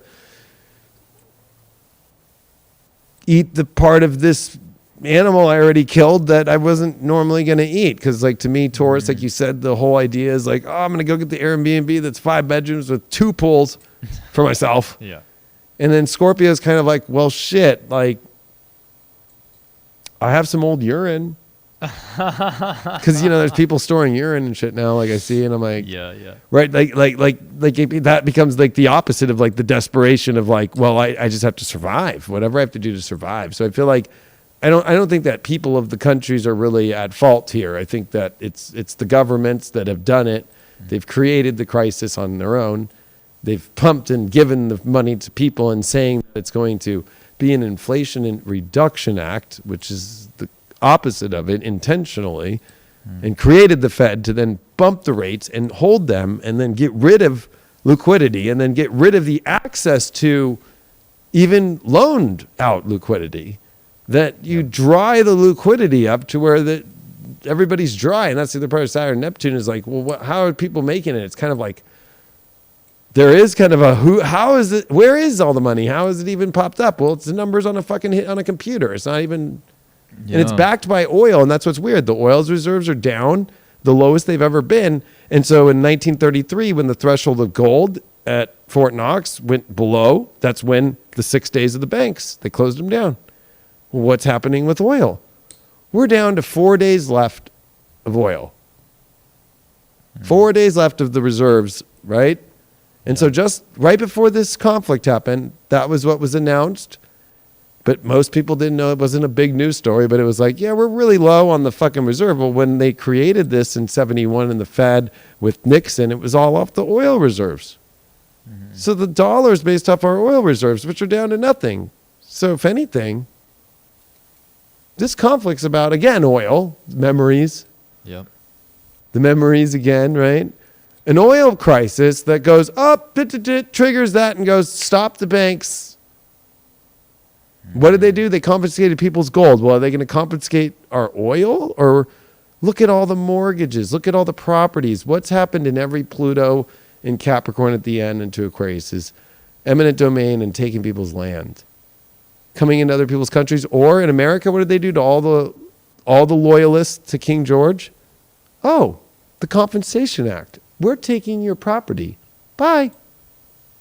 People don't realize that America was based on, if your family name wasn't on a fucking battalion name list, a continental army list, it wasn't even like they had to ask. They were just like, what names of all the deeds, because now we have them. They were all at the 13 colonies at all the different state legislatures, right? We're just like, all these people, go to their house and tell them that they're out, and we're confiscating the land. Yep. So I feel like land is going to be the thing where it's like a reverse mortgage in America, where it's like, all right, you all are not going to own your land. I don't care who you are. This is America's land. But you can stay there, and then once you die, the head of the household the name on the title or the name that's on the loan, America owns it. Then their money problem's gone. Yeah. I know that might scare the shit out of people, but what do you think? Why do you think they did it with think about deflation. You're going to have oil crisis, then deflation, and then everybody at 2% loans, they bought it for $700K. Goes down to $400K, they can't get out of that loan. They can't sell it. Nobody in America will be able to sell. Then the real estate, there was just that big fucking court decision that $1.8 billion had to be paid out by all these real estate brokers because they were charging too much to the agents and to the fucking buyers, right? And now the government is saying that there might not be real estate agents anymore. Why have a brokerage? Why have a real estate agent? Why can't they just go direct? Yeah. So if you start to see it, you're like, all this is happening in the middle of this crisis. Most people are just like, oh my God, Palestine, oh my God, Israel. But they're not realizing the big things happening underneath at this moment where it's like, what are they going to confiscate without taking it away? It's not like they went into your house and went, give me all your fucking gold and bullion. Right? Yeah. It was more like IOUs. In that 6 days, the banks were gone. Toothpaste companies were like, here's 3 months worth with an IOU, and then you pay us back.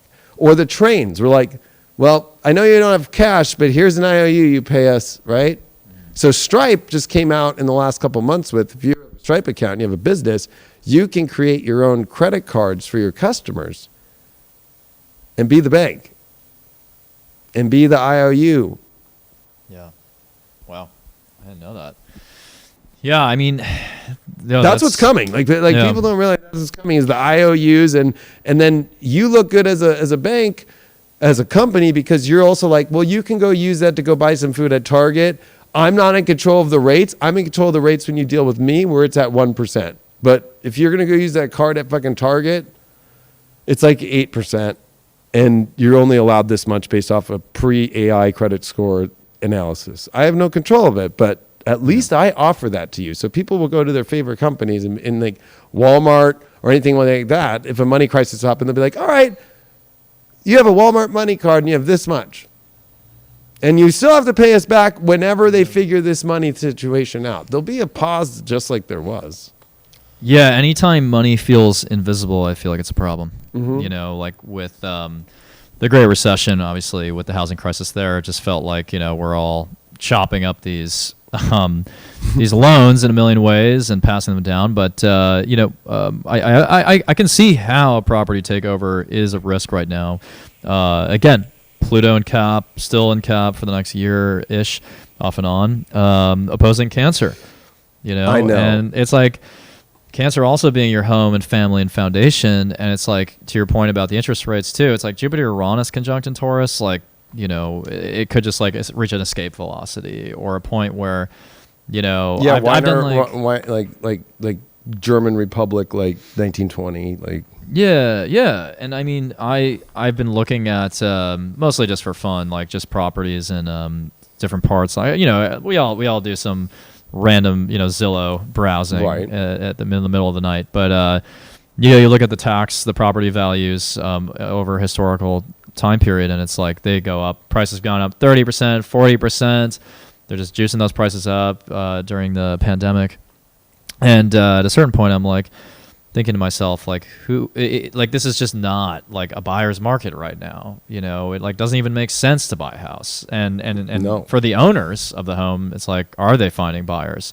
And maybe not eventually, right? To your point. And I think it certainly does sort of make me wonder if there's a government takeover of some kind. I mean, but like a reverse mortgage, like for seniors, like if they have all these loans out, and that's through the Fed that buys those bonds, and those are done through the mortgage bonds and so forth. The quantitative easing and tightening that the QE and QT that's been going on of just the asset list of the fucking Fed is beyond comprehension.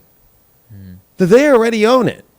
That's the irony. The banks send it back to them, and then they go into the repo markets and loan the Fed back money, and then it's just like a fucking wash of it, right? So who really owns the fucking loan? Yeah. Like you really, if you really get down to it, the bank that you did the loan with isn't the bank. There's the bank behind the bank, and then there's the other bank behind the bank, and then they're by law supposed to be hidden in the Fed. So you don't know what country or what bank actually owns it, and it's on an asset sheet. And the way that they're doing this is like, it's insane to buy a home right now because it's half the cost to rent it. Mm-hmm. But what's happened is like Sarah Huckabee, who's now the governor of Arkansas, is doing the same laws that came out of Pluto in fucking Zero Aquarius. In the same year we had Pluto Aquarius, boom. She just told a Chinese corporation, 160 acres of land, we're taking it from you because you're taking it for seed technology and bringing it back to China, right? So it's an enemy of the state kind of thing. That's exactly what happened. So it's happening in Arkansas already, right? So like you have to kind of wake up here for a minute and then also be like, this is different times because it was like, okay, if you weren't on the register of the roll of fucking a battalion list or whatever in the Continental Army, it's more like, well, we have all your fucking metadata of everything you've ever said, of everything that you've ever done. So whatever side of whatever thing's going on, that's the scary part. It's kind of like, were you an enemy? And I think that, you know, whether you like Nancy Pelosi or not, or you like somebody like Matt Gaetz or not, I'm picking like, or AOC or whatever. At the end of the day, they're all about America. Anybody who ditched on America, that's what they're recording. That's Pluto Capricorn, right? Like, who's not holding the integrity of a republic that's really, if you take the basics of it, is really about freedom and the liberty and the justice for all. And even though the government people have done their shitty stuff, at the end of the day, as a citizen, I feel like there's that weird thing where the government still has an overreach back in the days of the last Pluto Aquarius. Like, it was like, oh, no. You were a loyalist to fucking King George. We're taking it all. So I feel like they're going to do this big, like, flip on all the people against America, and the left and the right will come together, like you said, and be like the forces of the power and the powerless, or the good or the evil, as some people might look at it, and they're going to throw the evil as like, you were against America and you were trying to fucking do that. And it won't be based off January 6th, and it won't be based off BLM. It'll be based off something way different. Like, oh, you really wanted to go overdo this, or you didn't pay all your taxes, or you didn't do this, or whatever. It could be that fucking extreme. Well, with Pluto and Aquarius, too, it'll be like the record of who you are is going to be pretty deep, because it's like you're saying, like, what have you said? What have you said online? How have you behaved? In, like, you know, the sort of the richness of that data can be used against us and will be used against us. And I know that people throw around the idea of a social credit score, like whatever we want to call it. It's that concept will become a reality eventually, where, you know, if you're a dissenting voice, you know, they will have the psychographic information to know. They're going to know that you're a dissenting voice before you even dissent, before you even say anything, just based on what you've bought. Minority Report. Yeah, exactly. And, you know, it's, you know, that's what also gives me a little bit of fear, is the sort of the public market square and marketplaces, which are the Facebooks, the Instagrams of the world, etc. Like, these are places where we connect. You know, it's how, technically speaking, I guess, how you and I met, how, you know, I've met a lot of people now. And so in that way, it's really empowering. But then I think about it, I'm like, this thing is centralized. So we're kind of still in the Pluto and Capricorn territory. All these social media companies came up with Pluto and Capricorn. If you look at the birth chart of any social media platform, pretty much it's going to have Pluto and Cap, or Sag. But still, it's very much, it's a hackable process where it's like, okay, we start to curate that experience more and more. We start to shame people who speak out against something, and then eventually it's like we're all toothless.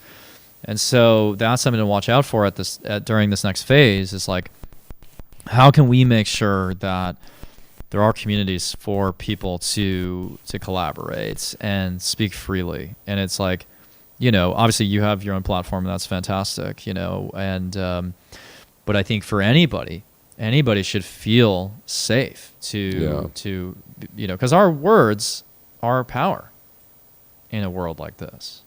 Yeah, I think that's hard with the community aspect that's been doing this for so long, and in Pluto Capricorn. And when it comes into Aquarius, it's kind of like, I had to play the fucking system and the games, and I've had to take business loans to pay every fucking kind of law, regulation, I have to play it straight and narrow. There's no other way. And so the cost is beyond comprehension. But when you come into Aquarius, it's like those that kind of like think of the founding fathers, like they did the meetings in 1772 with the last Venus retrograde at 28 that started in Leo, with Sam Adams being a court clerk being like, hey, I know how we can start these meetings. And those just quick 4 years turned into a Declaration of Independence, but they rode the wave of the Capricorn into the Aquarius. And that's what worries me, is like a lot of people feeling like, did I waste my whole 16 years of Pluto Capricorn? Because it's been proven like serotonin is dealing with like your social, credit of like you in life, like you accomplished something in this life or not. Like in the lobsters, like they give antidepressants to lobsters and they'll feel better if they're the lonely lobster that never can crawl out or go into the better place. Like that's some Jordan Peterson shit, but it's fucking true in the fucking data. And I've always thought that serotonin is so Capricorn, right? It feels good in life to accomplish something, to get an award, to be recognized, and that's really like the weird thing is the iPhone came out right with Pluto and Capricorn. Like, it's like, oh, okay. Like, you'd think it's so Aquarian, but really like the iPhone or the technology we're on is so primitive. But it was really to boost who's good and who's not, or who's high and who's not, and who's really going to do things and who's not. And it's sad because you see like it's 99% to like 1% of people who actually make it in the world. It looks like people are really make it in social media, but when you do the numbers in the billions of people, it's like, no, people don't. Yeah. Most people put their voice out as much as they can. They get 100 followers and 2 likes, and then they give up, and they're like, and then it makes them depressed, and then they're upset. And that's what's hard, is like what made George Washington and all them different. It was like the tenacity and having to know the rules and having to actually get out a quill and fucking set up meetings and do it. And people in this world today, it's like, unless it's just a meeting set up on Zoom in their house where they could just put on a fucking shirt and make their fucking filter look good. Mm-hmm. I mean, credit to them, because George Washington then put wigs on. Yeah, the original filter. Yeah. No, to your point though about Pluto and Cap, like Capricorn's status. Yeah. Right, and Pluto's obsession. So you could argue that Pluto and Cap has been this obsession with status that everybody has. Everybody maybe wants to be their own overlord again, and the dark side of sovereignty, right? But meanwhile, there's a bigger macro trend of like them being inside this control system. But I do think that at the end of this sort of Pluto and Capricorn era, we all know that the powers that be don't speak for us anymore. And I think that's really what's going on, is that with the internet, we've been empowered to partake in a more realistic narrative, an alternative narrative. And I remember just like when I was a kid, everything on television felt like magic. Yeah. And that was the Neptune-Uranus conjunction for me. Just feeling like there's something mystical about this. I don't understand like how this late night show works, but it just feels like it's almost like like legendary. And then you go on the internet, you go onto some forum, and you're like, oh yeah, that guy, that late night host, is actually like a creep. Yeah. Or like he's actually this. And then you start to realize like, who's like chaperoning this shit show? And then you realize that nobody is. But then on top of that, we have a generational disconnect where, sort of like a child who won't let go of their toys, people like Mitch McConnell like don't want to give up their seats. Yeah. And as they age and just get or Dianne Feinstein, where they were telling her what to vote. Yeah, just getting crusty in her chair. It's like, that was fucking crazy. It's like we do not resonate with their messages because they don't care to understand what this new society looks like. At the TikTok hearings, they didn't care to understand what TikTok was. Even at the Facebook hearings, I remember Lindsey Graham or it was some senator asked Mark Zuckerberg, how does Facebook make money, right? So asking questions that they could have easily Googled if they knew how to use Google.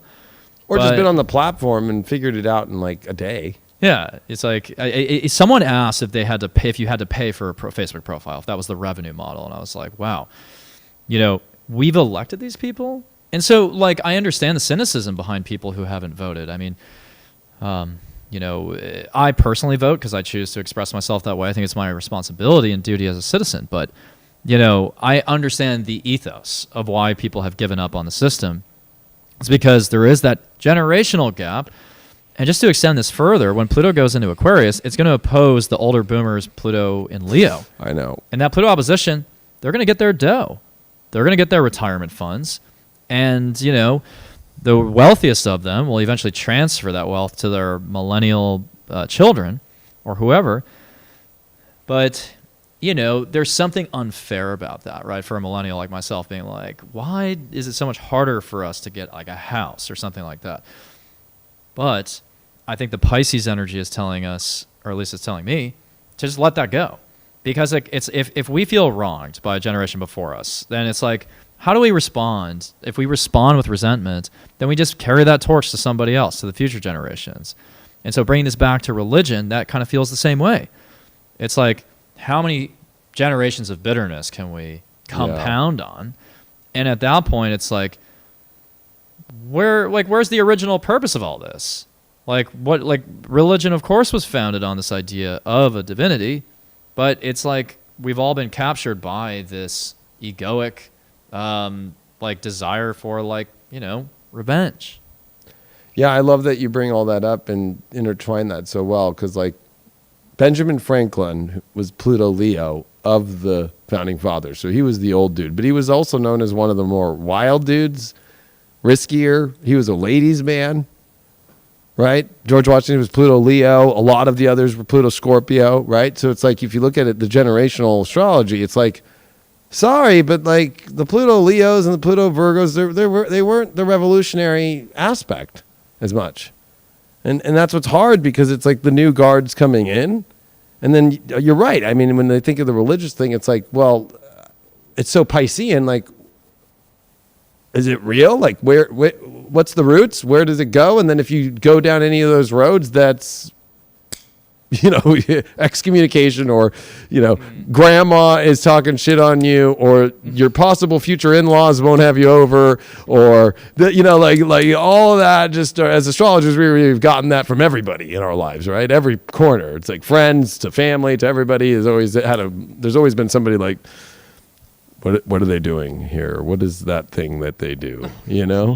And then it's so funny. Astrologers don't talk about astrology. We get asked about it. We don't go walk into a room and start saying, "Hey, anybody?" And that's the hard part, is that you can't feel bitter on the housing thing as a generation, because it's like, think of what's going to happen to all those people who had it that way when all those, because what's going to happen is all the money in the system right now is all towards social benefits. It's all towards Social Security, Medicare, all these things. It's over 66% of it, right? So it's like, obviously we're not going to be able to do that anymore. So all these people who hedged all their bets on the government going to take care of me when I make this age, and all the money I put in my 401k that the government's matching back, won't be there. There is no guarantee to that.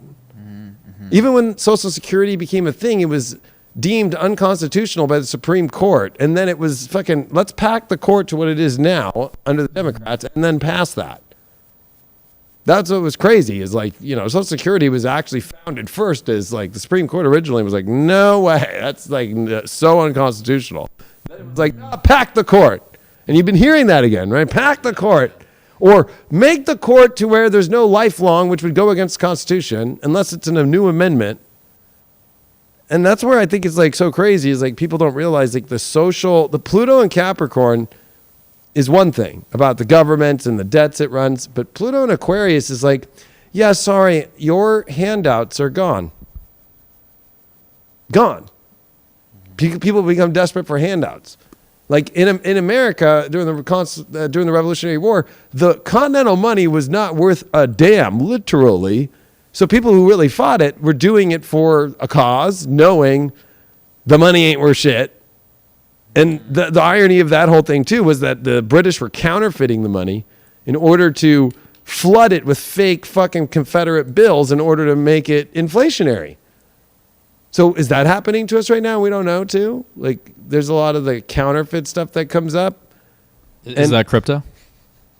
That's where I think there's going to be definitely with AI. If AI really is as smart as it is, right? How easy would it be for you to hack AI to go into a wallet if you had it and put a false number of saying that the person has it by extracting it in the blockchain and using a DeFi, like Web3 different serving system that's all run off your own fucking code, that the AI changes all the server numbers to look like it's going through a normal system as a normal transaction and hiding it under, that's smarter than the system itself, and extracting the money and putting it into a fucking account that switches numbers on a constant basis the way that it works already. Well, yeah, I mean, and the people aren't thinking about how that's so Uranus and like that would never happen. It's bulletproof. It's like, I don't think anything's bulletproof right now. no, nothing, except for apparently the new Tesla. Yeah. But like Pluto and Aquarius, I think is going to back the scientific atheist into a corner, because like what the world you're describing, it's like, okay, here's where endless logic and reasoning and innovation is going to get you. It's going to put you in that Terry Pratchett novel where it's like the meaning of the universe is the number 42. And eventually, like, everyone's going to realize, like, well, again, what am I doing all this for?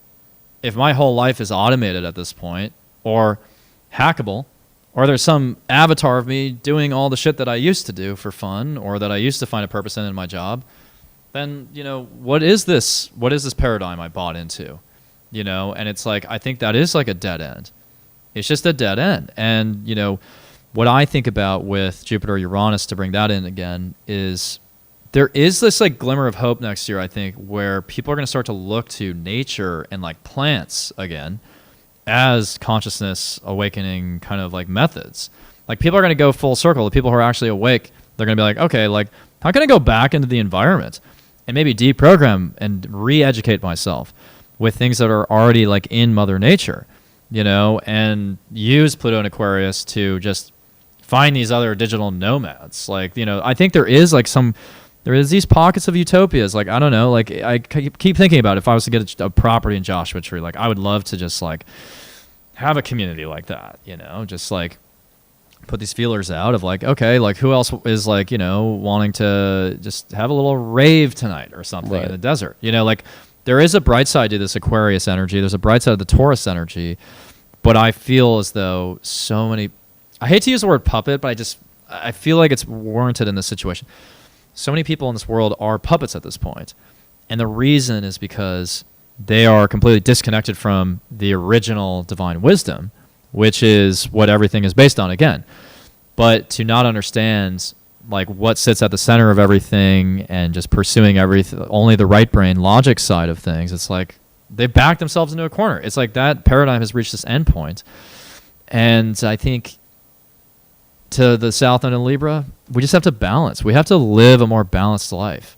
You know, like think about your schooling, again, your schooling path, like growing up. It's like you're only taught to think.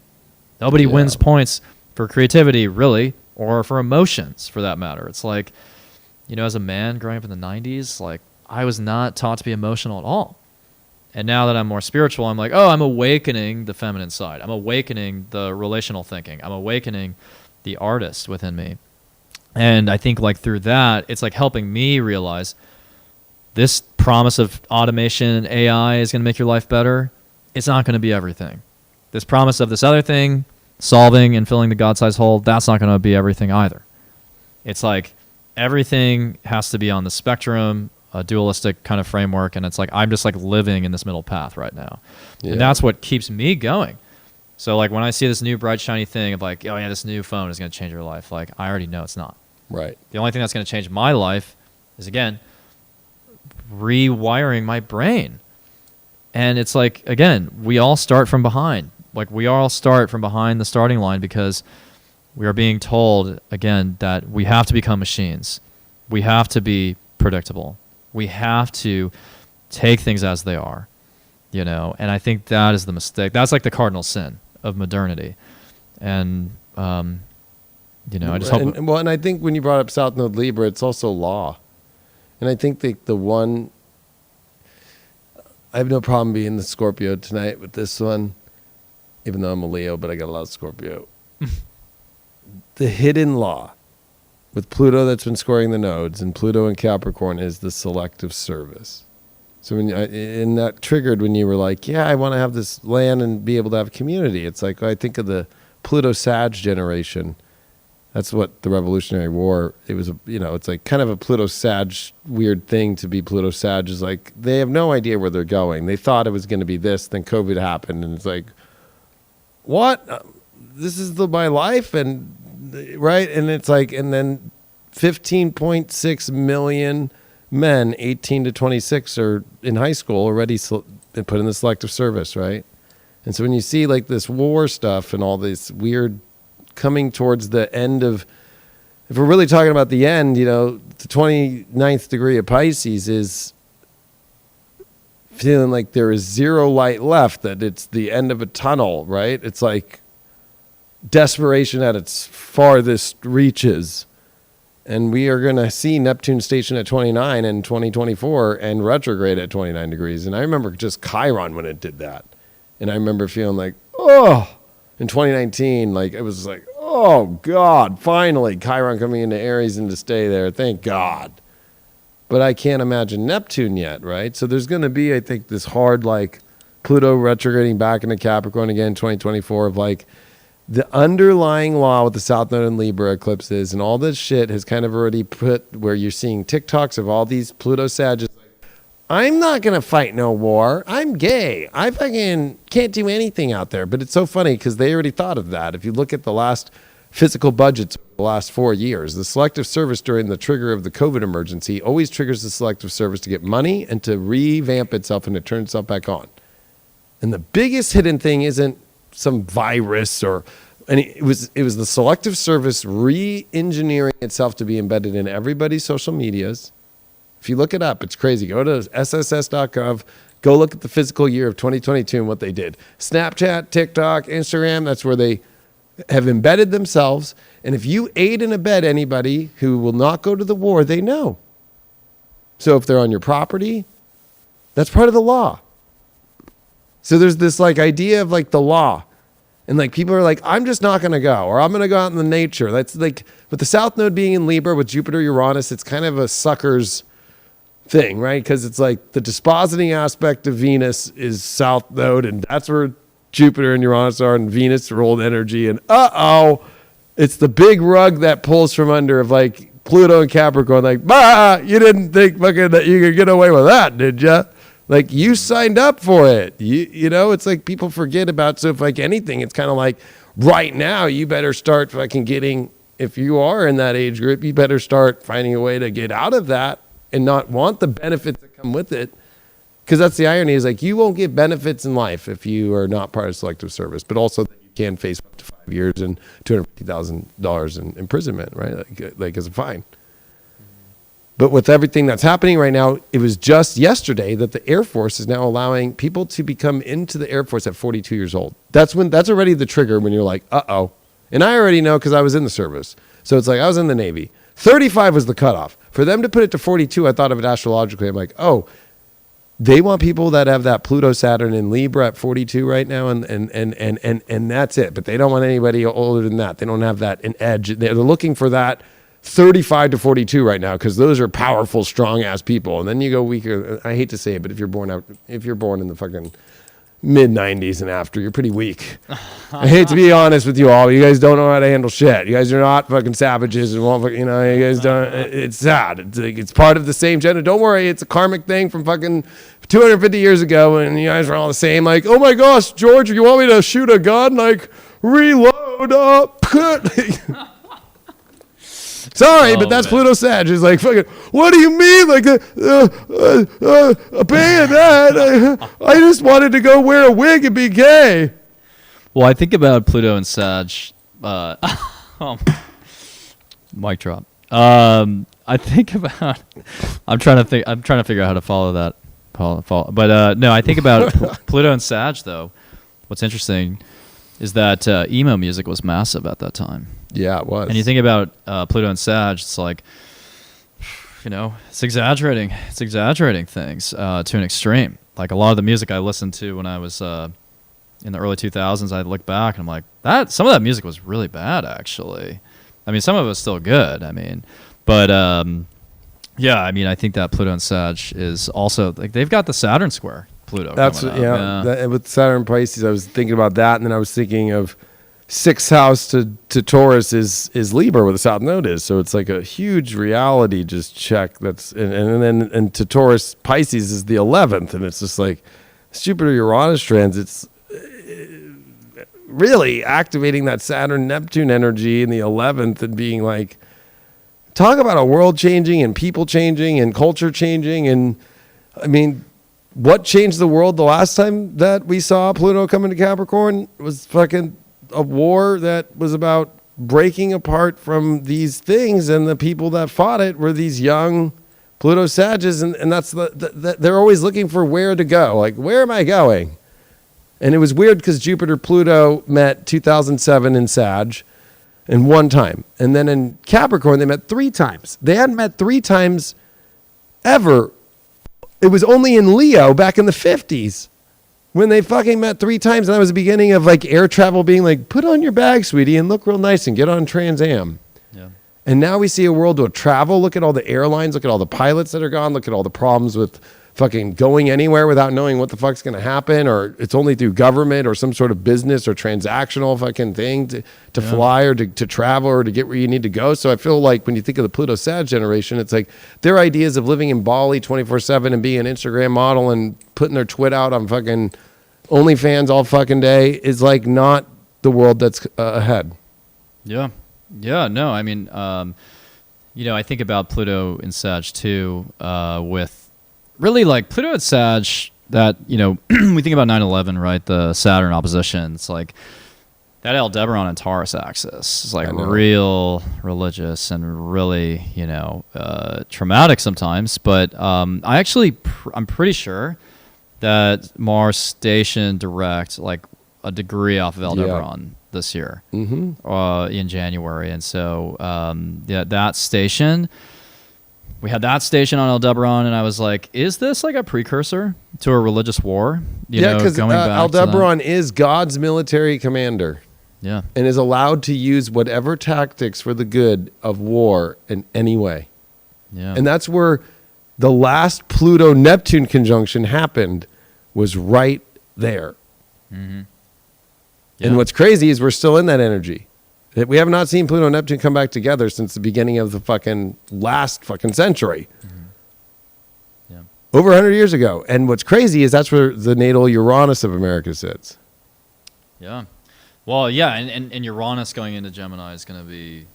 I'm curious to see what aspects Uranus makes when it's around 9 Gemini.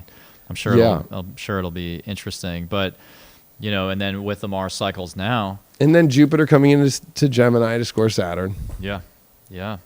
Yeah, I think about the Jupiter-Saturn square next year is like there is more information coming in with Gemini that just completely defies the sort of the illusion. I think that's how the illusion breaks down a little bit, is like a sort of death by 1,000 cuts, where it's like we're getting a lot more information like from the ground, from the people, Gemini just being like in the streets, like really recording this stuff and documenting this stuff. And it's like, oh, that's what's really happening. Suddenly, like my compassionate Piscean energy is like going away. Now I'm not sure how I feel about what's going on.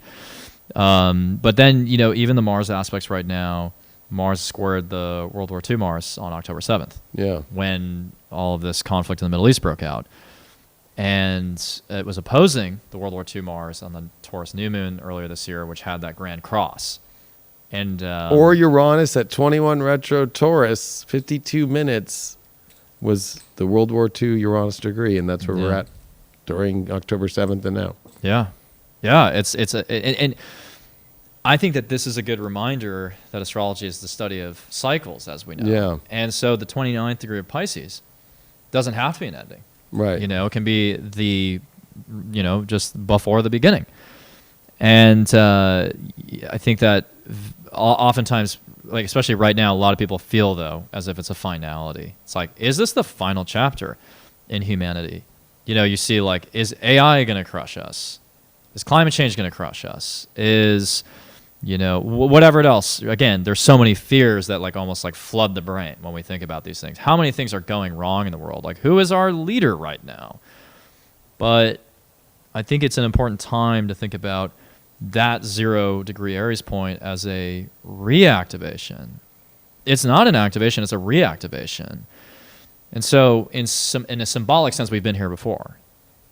And I don't think that is a damaging thought. I think it's a comforting thought to know that hopefully we're upcycling, but we're moving in cycles.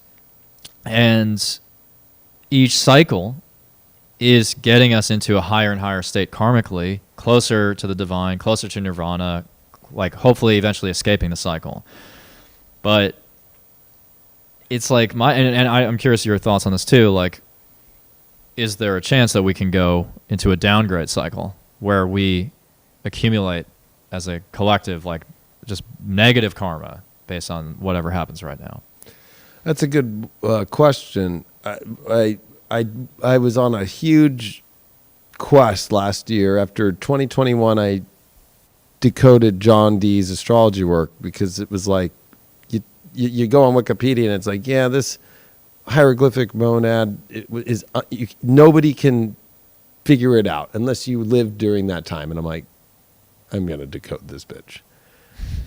So once I decoded John Dee's work, I'm like, okay, I'm going to go to Nostradamus now.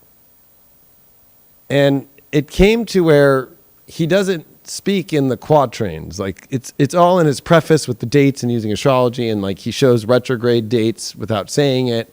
And he actually just gives 177 years and this, and then you look at the astrology because he wants astrologers to figure it out, not the men of letters as he called it, because that would be academia and so forth. And what you come up with is he points out to Saturn at 0 Aries. And then through more research, I had to buy a book from the 1600s that he talks about in his preface that he burned all his books because he didn't want people to know this knowledge. And it's weird because it's 1555, March 1st, when he writes his preface to his son. Yet, that's also the same time as John Dee, 9 years later, and John Dee was teaching in France at the same year. So a lot of the work was sent over there, and then John Dee creates his big library and so forth.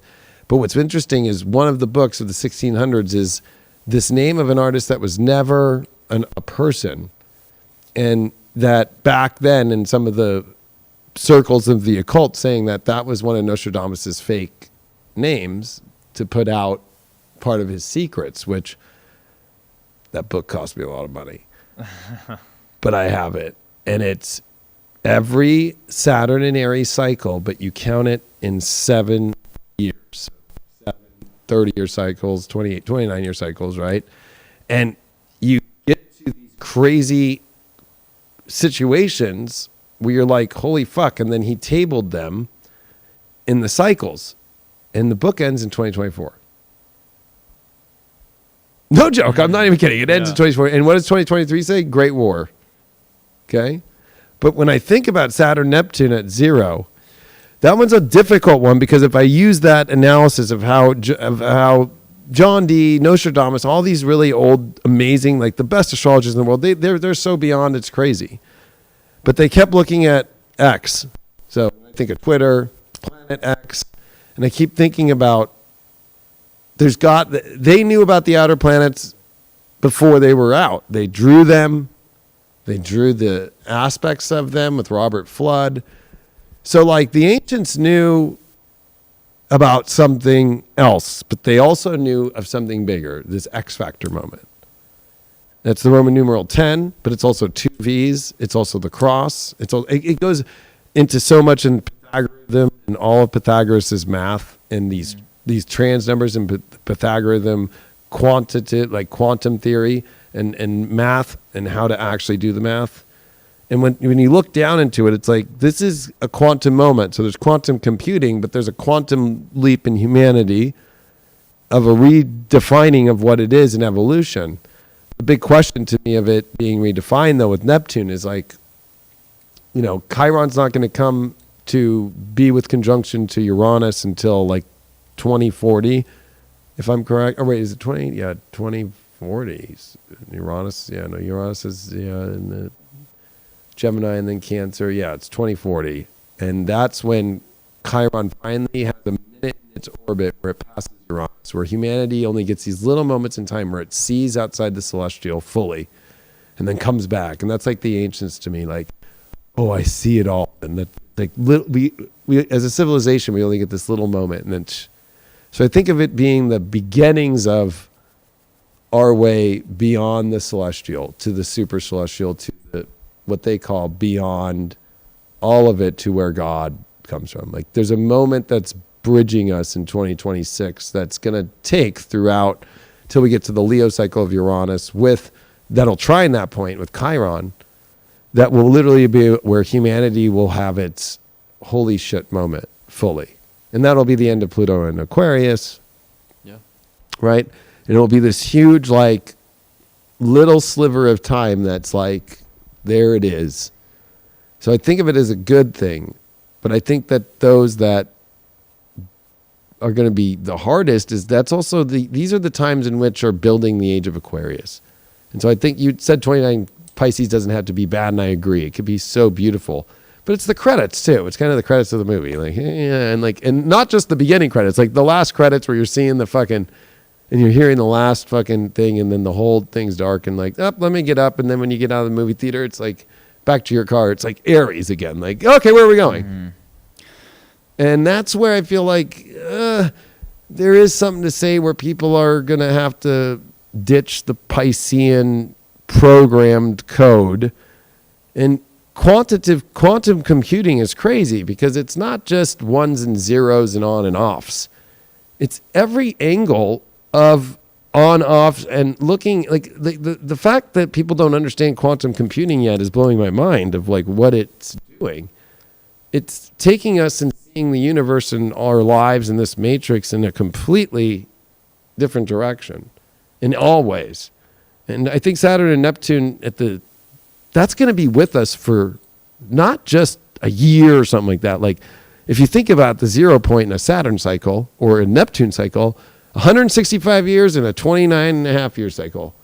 It's both of a whole new start, but it's spirituality and the crutches of spirituality, and then the redefining and the re-systematic understanding of spirituality, and especially religion of the age of Pisces and the end of that 2,000-year story, which I think is going to scare the fuck out of people. Yeah. No, yeah. I mean, those are, yeah. That's the deep astrology, which I think is really really important to understand. And I think the question is, what does it mean to be human in this next cycle? Because again, with the automation, with the technology, it's like, where is my place? What is my place in the cosmos? And Pisces, it feels like an ending in that way, but I would argue that very few of us are like fully human, in the sense that what did the first 18 years of most people's lives look like? Well, it looks like just sitting in a classroom, not being connected at all to your body, sitting in a chair all day when you're supposed to be growing as a person. And what happens when you're sitting down? Your root chakra, your sacral chakra, your life force is just not being reinforced. Your core is like literally just not there. And what happens every night when you go to bed? You sleep in a bed and not on the ground. Like when I go into nature, like after I run every day, I make sure that I just take my shirt off, take my shoes off, and just lie on the ground for at least 10 minutes and just like soak in like those ions and that energy. And it just reminds me that from the very moment we come into this world, like we're not living as a human should. Like even the birth process, as I'm sure you know, right now is not natural. So nor do they make it even easy to do it as what we call natural. Like they call it augmenting now too. Like, oh, we're pushing you along a little bit, even though you are dilating, or like it's fucking. Even if you do it at home, you got to get into a fucking bathtub, and a woman has to go through a lot. Like there's something where this world isn't maybe where we do really come from. It does feel very, might I say, more in tune with like the Alien series than anything. Like we might have been in a different planet, or maybe is Planet X the planet we came from? And I think of Saturn and Neptune too. I just was forgetting this other point, is like, what's been hidden Neptune, from the identification of this world, people, identity, fully. That Saturn's going to, at fall position, not be able to hide it. The structure's not going to be able to hide it. And that's coming up fast. Like, to me, looking at 2026, we're already at 2024 pretty much. Like, the fact that we are 2 years and a couple months away from this, and that really that's like the last big major conjunction out of this conjunctionalist astrology, as it was called back in the 1300s, where it's just been boom, boom, boom, every year a major fucking conjunction, all at the end of signs that we've never seen anything close except for the 1300s, and it wasn't even like this. So, and that brought about the Black Plague. And that was also where East meets West, where Crimea is today, and that's where the trading was done. And then, of course, the Mongolian Empire got in a fight with fucking a bunch of people, and they started hovering bodies with the plague over the fucking walls, and that's literally how the Black Plague spread, and all of the Westerners left Crimea, and that's where the Ukraine war is today, and the same river and where the Donbass region is where those skirmishes happened that created the fucking war, that created the Black Plague that moved across Europe, right? With the same Jupiter-Saturn cycle that we're in. I mean, it feels like we're not even in our bodies anymore.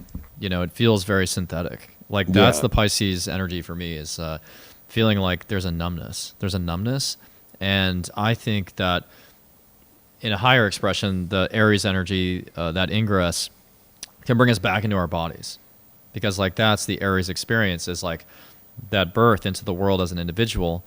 Yeah, the fire kind of burns the numbing or something. Yeah, yeah. And so, like, when I lie on the grass every day, I'm reminding myself that, yeah, I'm unified with the divine, like any Pisces energy should create a feeling of. But I'm also grounded and I'm strong. I'm grounded in my root chakra. I do a root chakra meditation every morning, breath work every morning, run 4 miles every other day.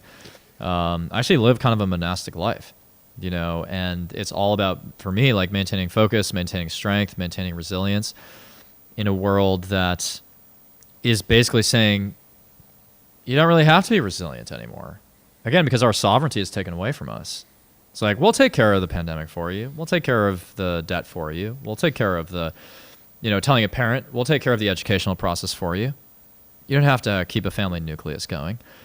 And so it's like, or even the birth rate is the lowest, and that's actually every Pluto Aquarius transit in the oldest records. There's something about, like, it's not just the pandemic or the crazy shit, but there's something about Pluto at the end of Capricorn into opposite of Cancer and coming into Aquarius, opposite of Leo, where the birth rate always goes down. Like, the birth rate was so bad during the Revolutionary War and everything. Really? I didn't know that. Yeah, and I think there is, most people I talk to, and I mean, this is myself included, like, I do feel a lot of trepidation about that. Like, you know, like, do I want to have kids? And then I catch myself and I'm like, but isn't that part of the human experience? You know, and like bringing a soul into the world. Like, when I think about it that way, I'm like, wow, you know, that's a lot of responsibility, but it's also sort of mystifying and magical. And so then I catch myself and I'm like, where did my pessimism come from? And it's, again, the messaging. The messaging has been so negative for so long that I understand why some spiritual creators tell me Delulu is the Salulu, and I immediately want to unfollow them, but I get it, you know. Oh, like more like Hakuna Matata, like 1994 Saturn Pisces. The idea of running away from the Pride Land to go eat bugs and be a vegan and just Hakuna Matata, but you still have to go face it all. Yeah. And it got really bad. Yeah. I was going to ask about the last Saturn and Pisces transit for you. I mean, I was too young to remember it. I was like, oh, it was very shocking for me because I was 10. I'm born in 84. And that was a great year for me. And then the following year, my parents got divorced. And so my whole life changed.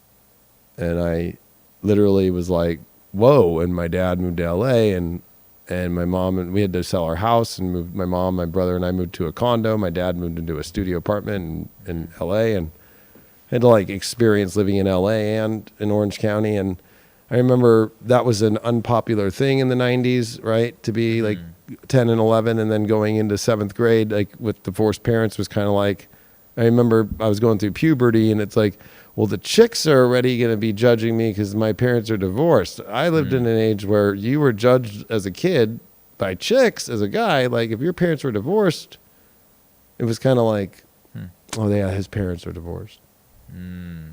Yeah. Well, you had Saturn in your 8th at that time, right? Yeah. Yeah. Yeah. I mean, well, that to me is kind of a Scorpio feeling of, feeling like sort of that, almost like there's a drive that like that moment drives you. Like, Well, that I was about to say it was actually the most liberating moment of my life because I got to know my dad as who he is, Larry, and my mom as Esther, and got to have a full, real relationship instead of the mom-dad dynamic, false, projected identification of people, where it was like, no, my dad's this guy really, my mom's this woman really, and our bonds all became stronger. And it was weird because my parents still got along, and my dad would come with his girlfriend, my mom remarried, and my stepdad at that time, like we all did Christmases together. Like it was like people kind of looked at us like we were the weird, how are you guys all getting along or something, you know? So I actually didn't lose the nucleus. Like it got bigger, and I got my stepdad at that time is the one who got me into jet skiing, and I wouldn't be in TV because he was a TV actor without him taking me to his auditions and seeing what an audition was like in my teens. Mm-hmm. Like to have the courage to be able to walk into reality show auditions when I was young was because I got to see it as like a normal thing in my teens. So I feel like that's the kind of the let go of Pisces is sometimes it looks so bad, but then really it's like, what's all the gifts that are right? Where are all the spiritual gifts? Like, oh, my parents divorced, but is it that bad? Look at all this. And it wasn't like my girlfriends in high school were bad. They were fucking awesome. Like it worked out great. Like it wasn't like they judged me because of that. So it's like all the stuff that you start thinking is like, I can't let this go, or this can't be happening like this. Because to me, before Chiron, like Pisces is the original, like, I can't believe this is happening to me kind of thing. Why, God, why? Or there was, I've been in astrology for a long time, and this is like back on MySpace. I'll never forget. Some guy had drawn on fucking like Microsoft Art or something, or like Apple like Draw. And it was just like the stick figure of this drunk guy with a fucking beer, and he's looking up at the sky, and it's just a bubble that says, why, God, why? And it's just like, it's got the alcoholic bottle, and it just goes, Pisces, Neptune. Yeah. And I remember like I understood Pisces for the rest of my life from that. Mm-hmm. It was just like, you know, we feel like, oh my God, I can't believe, why would you do this to me? Instead of like, look what God's delivering you right now. That's where the idea of God's deliverance comes from. It's like, Yeah. you know, and it's not your ego's version. Your ego's the one sitting there crying like, oh, of how it's supposed to look. And that's the part of the programming of society. I think that Saturn, Pluto, and Capricorn and COVID and all these things really was the deep spiritual, like hidden element of like, this place got programmed so bad that it broke all those programmings and made people go, you started to see on the internet, people being like, I'm going to go live in an RV. I'm going to go out in nature more. I'm going to go find a fucking relationship and actually fall in love and get over these things of trying to be the cool new person and fucking start a family and fucking live my life. Like, you know, I thought that was like the beautiful part of it. Yeah. No, that is, you know, I think about Pisces as always a split between escapism and transcendence. Yeah. Those are the two paths. And, you know, easier for most people to choose escapism, but and as a Mars 12th house for myself, like I definitely chose escapism a lot of my life. But you know, there was a moment of clarity for me during the lockdowns of again, where do I go? Where do I go? I can't go outside in LA. Might as well go inside. And I realized that there was a lot that I had to let go of actually, because I was carrying around resentment from my childhood, which was a lot about being a city kid going to a suburban high school. And I came from a blue collar family, and you know, both parents were musicians, but you know, had just sort of day jobs that they would sort of just do on the side. And you know, I always wondered like, why don't I have a pool in my backyard, or why aren't where's the sort of the wealth, you know? And I always felt driven. That actually. was like me too. Yeah. Yeah, I always felt really driven to outcompete my classmates. Like, I used to think all the time about how, you know, oh yeah, I'm going to be the most well-known kid from my high school. Like, I just felt like, oh, I have to. There's no, like, I'm not going to let this go. But then it was like, why though? You know, like, why do I need that? Because that doesn't feel like a positive fuel. So like during the lockdown, I was like, I have to give up any semblance of like my ego driving the bus. And the irony is, once I gave up my ego, people started listening to me. Yeah. And like it's a surrender. And when you surrender, people feel like you're inviting them in. And before that, I felt like I'd been pushing people out through that very egocentric mindset, which you were also on the East Coast too, and you were in New York, and that mindset, I don't think anybody who had that, I used to have that mindset too. That was part of what we needed too, to be more spiritual, if you were willing to accept that. I think that that's been part of the evolutionary process for humanity, is we all fell into traps. For some people it might be different, but we all have traps, and we've all had them. And I think the Saturn, Neptune, and Pisces is like, are you still holding on to them, or are you really just like, no, I'm just going to keep letting it go? Like, it goes even different layers. It's not so much like Pluto. It's much more like wider scoped and frequency range. Like, oh, I didn't realize there was a little static still from that, still hanging out in this memory that's triggering me to do this subconsciously in this moment. Like, oh, let me stop that one now. yeah.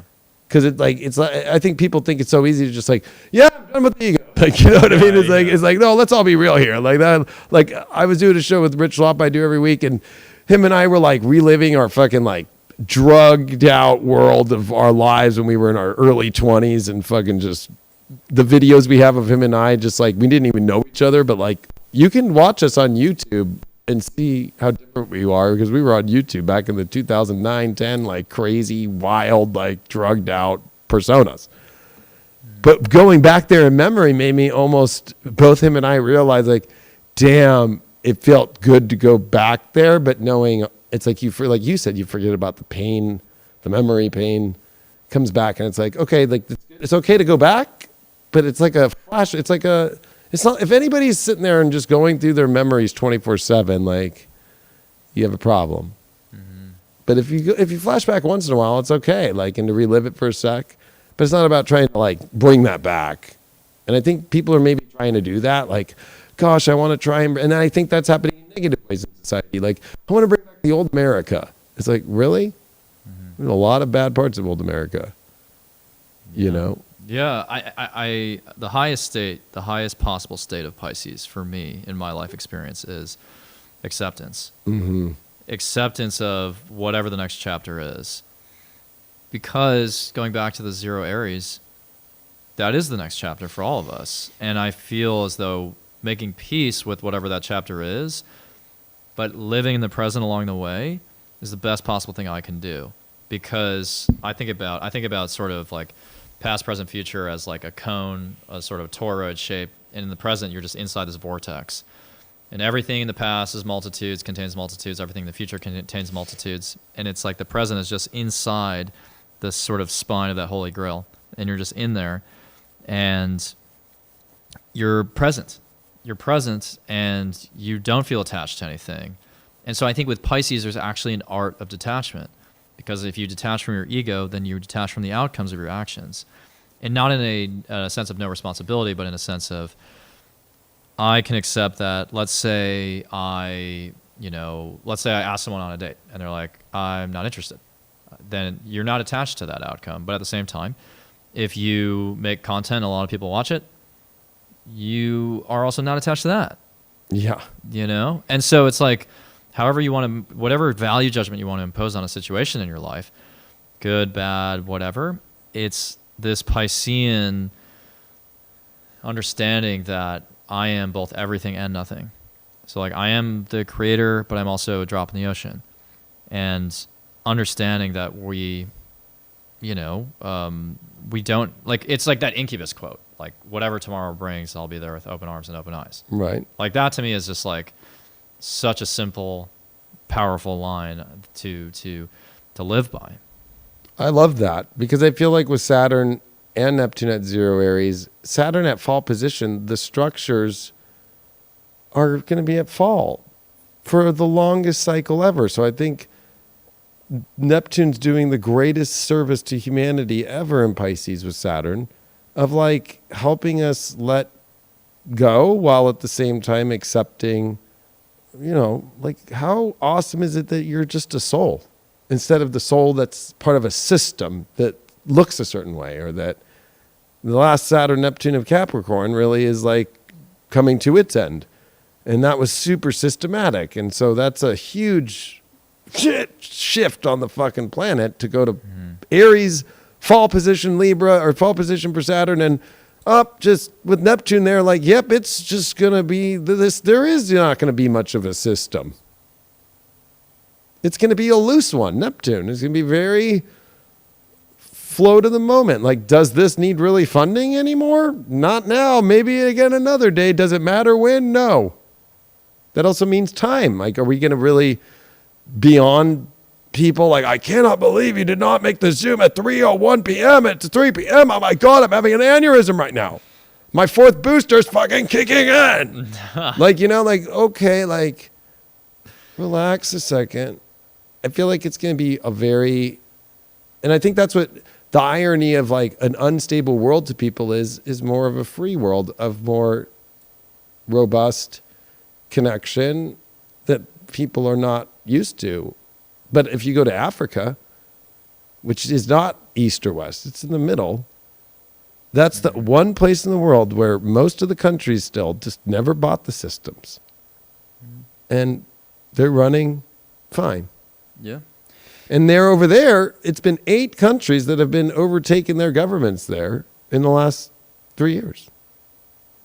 Yeah. Well, That the people have taken over. Like, look at France. Look at how fucking they went in and they had like tried to set up their governments, and the British had tried to do that. And like, Africa's just been doing this huge fucking revolution over the last 3 years, and the media doesn't talk about Africa much at all, unless it's Egypt. And it's like they are freeing themselves fully and just taking over, and nobody cares because they don't want people to know that people can run a life without all these systems. Well, that's to me the power of right now, is realizing that systems, the implication of systems is that we are insufficient on our own, that in this Hobbesian framework, like, you know, if people, what was the classic phrase? If people were angels, then we wouldn't need government. Right. And, you know, to some extent, Which was from a federalist, yeah. Yeah. And it's like, to some extent, you know, the idea of the social contract is appealing. You exchange freedom in exchange for safety. Like, okay, fair enough. Franklin, yeah. Yeah. But, you know, it's gotten to such an extreme, like you said, where it's like the assumption is that we are incoherent, weak, and we need to be controlled, and it's for our best interest. And at this point, we have no autonomy left. And I feel like it hasn't, the attempt to control, like the Western model has been to, again, control the world, plot out land, create these borders and boundaries, and rationalize everything. But like, where has that control gotten us? Has it made us happier? You know, life expectancy in the U.S. isn't getting better. It's basically has peaked, and it's actually declining, which is part of that Pisces energy. And so what does a happier, freer world look like? I mean, does there need to be a new thesis nailed to the door? It reminds me of the postman. Like, it used to just be a man on a horse, and if the mail got to your house, you weren't expecting it. Like, was that ship today? Was that ship? How many stamps were on it? Like, no, it was just when the postman got to you, a month, 2 months, whenever it got to you. And it was the gratefulness of it. And then you think of the postman and what happened. Like my grandfather was a stamp collector. I have a bunch of fucking the stamps of the old stamps. They're actually worth a shit ton of money, because it was when the post office was made, the U.S. Post, it was part of the executive branch, and it was actually part of the cabinet of the executive. But in 71, the same year that they did the whole fucking change of the Fed with Nixon, he also got rid of that post, ironically, and created what we know as the U.S. Post Office today, and made it to where it was capitalist and it was self-funding itself. But over the last fucking couple years, it's been bailed out multiple times. So I think of a stamp today, you know, it's in the fucking like 30 to 40 cents. And then it's not, how is that company making money for, to get the mail to everybody all the time, right? And what is the mail 90% of the time? Fucking coupon shit. And everybody just throws it away, right? So it's like, and so then the people were bailing out this post office to have like, well, I want to make sure that the bill fucking comes in, right? Or who sends cards anymore in the mail? I'm sure people do. I'm not trying to say that people aren't, but like, that's a easy, clear way of just seeing it ain't working, right? Like, but people have to kind of get out of, I think, the rigidity of like systems of like, well, I expect the post to be here. I paid for this, and it needs to be here on this day. It's like that's not how humanity's worked all time. This has been an experiment of the systematic Western, really crazy ideas of systems, and they always work and they have to be there. And what's that done to life expectancy? Because the irony is like, why is it though that you look in history and it's like these people in 2,000 years ago, 1,000 years ago, it's the ones that are written about that live old. They live in their 80s. They live into their 70s and 80s, but everybody else in their 30s dead. But it's like the people who are written about, the people who make something happen in life. So there's something to being not so rigid, but also at the same time, like, if you're not going to really do anything here, does the Matrix want you here? Well, think about Japan, Okinawa, that they live to 90, 100. They don't have furniture in their houses. They just sit on the ground, and I've always thought again about that keeps their core, keeps their core strong. They're not.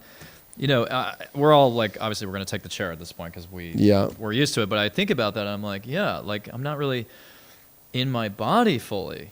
Or Tai Chi and the energy that they, like they don't need weights. Like they do Tai Chi, they move energy in their body, and they do that, they have a connection to the energy, the life source around them and the life force that's in them. Yeah. Where in America, it's like, well, who looks the best on the camera and the fucking, best outfit, and who has the best ass looking to be on the fucking your phone that I got to look like that? Yeah. Well, and, in terms of that, like we have metrics for everything now to evaluate people. And it's like, I think eventually we'll just try to create an algorithm for happiness, That's sad though. And that's sad. Yeah. Because it's an impossible task because, some people would say like, well, technology is created in God's image because we created it. But it's like, no, we created it on a false premise though of if we're educated the wrong way, which is again, to be hyper analytical, like, myopic about everything, then we've put mostly drivel on the internet. And so ChatGPT is pulling from our inherent biases towards this over analytical whatever side of our minds. And so like the AI that comes out of the bullshit we've already put out on the internet the last 30 years, like I don't even want to know what that AI is. It's like an egregore of like the worst side of ourselves.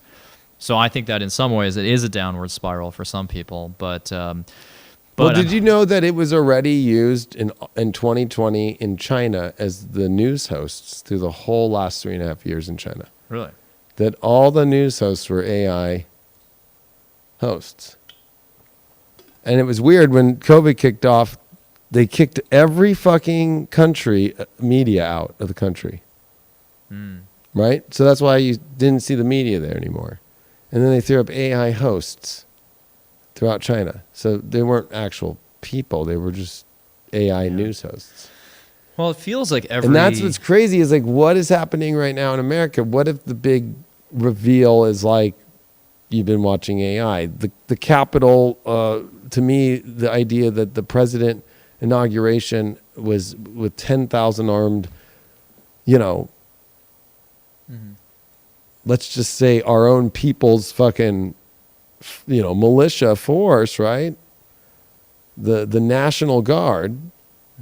And nobody was allowed in to the people's house to watch the people's president be inaugurated. It had to be watched on a television from one stream, that all the media were using the one stream. Who was in control of that stream? It wasn't the media. Yeah. That's never happened. And then it was the 3-gun salute, which is always significant of a foreign entity coming into the Arlington Cemetery because 4 gun salutes on every presidential inauguration. Right after the oath is taken at noon, which he didn't take it at noon, he took it at like 11:50 something. So is he the legitimate president? And then a 3-gun salute with a dud, and then a 6-second long 1, 2. Where when Trump, Obama, you go down the list, look up on YouTube, just boom, boom, boom. And then also the wreath in the Arlington Cemetery, it's like the vice president, the president take the wreath, they bring it to their chest, and then they put it back. What didn't happen? Biden and Kamala walked up, didn't bring it to them, and walked back. And then why did every military person in the Arlington Cemetery had no insignia? You couldn't tell their rank. You couldn't tell which division of the armed forces they were in. And they tried to say, oh, it was because of COVID. Wait, what? COVID? Like, why would you not wear your insignia and what ribbons that you have that are on the outside on every other presidential inauguration? So to me, it's like, I think that's going to be the creepy thing that really will be the wake-up call to people is like, you watched a show, an AI show. You watched it. You actually believed it. Like even what we see at the border, it's like... Yeah, I was about to bring that up. Like there was just 2 days ago, the government came in with a fucking tractor and just picked up the fucking fence and let everybody in, right? Yeah. That makes no sense, but why is that happening? Now I know that people can go to the extremes of like, oh my God, like now that's letting all the terrorists in and there's sleeper cells and all this shit. But to me, but that's the irony of the X happening in Texas, right? It's kind of, I had a pretty gnarly presentation in Texas. I won't even put it out because it was kind of like, I loved it. I thought it was great. I know, but I was like, not even my people on High Vibe have seen it. Like I was like, and I recorded the whole thing. Brian was there. I had all the cameras, and I'm like, no, I don't think people are ready. Yeah. But to me, it's kind of like, what's the event that's trying to happen, or what's the staged event, or what's the AI staged event? Well, I mean, I think everyone that we watch on television is an algorithm.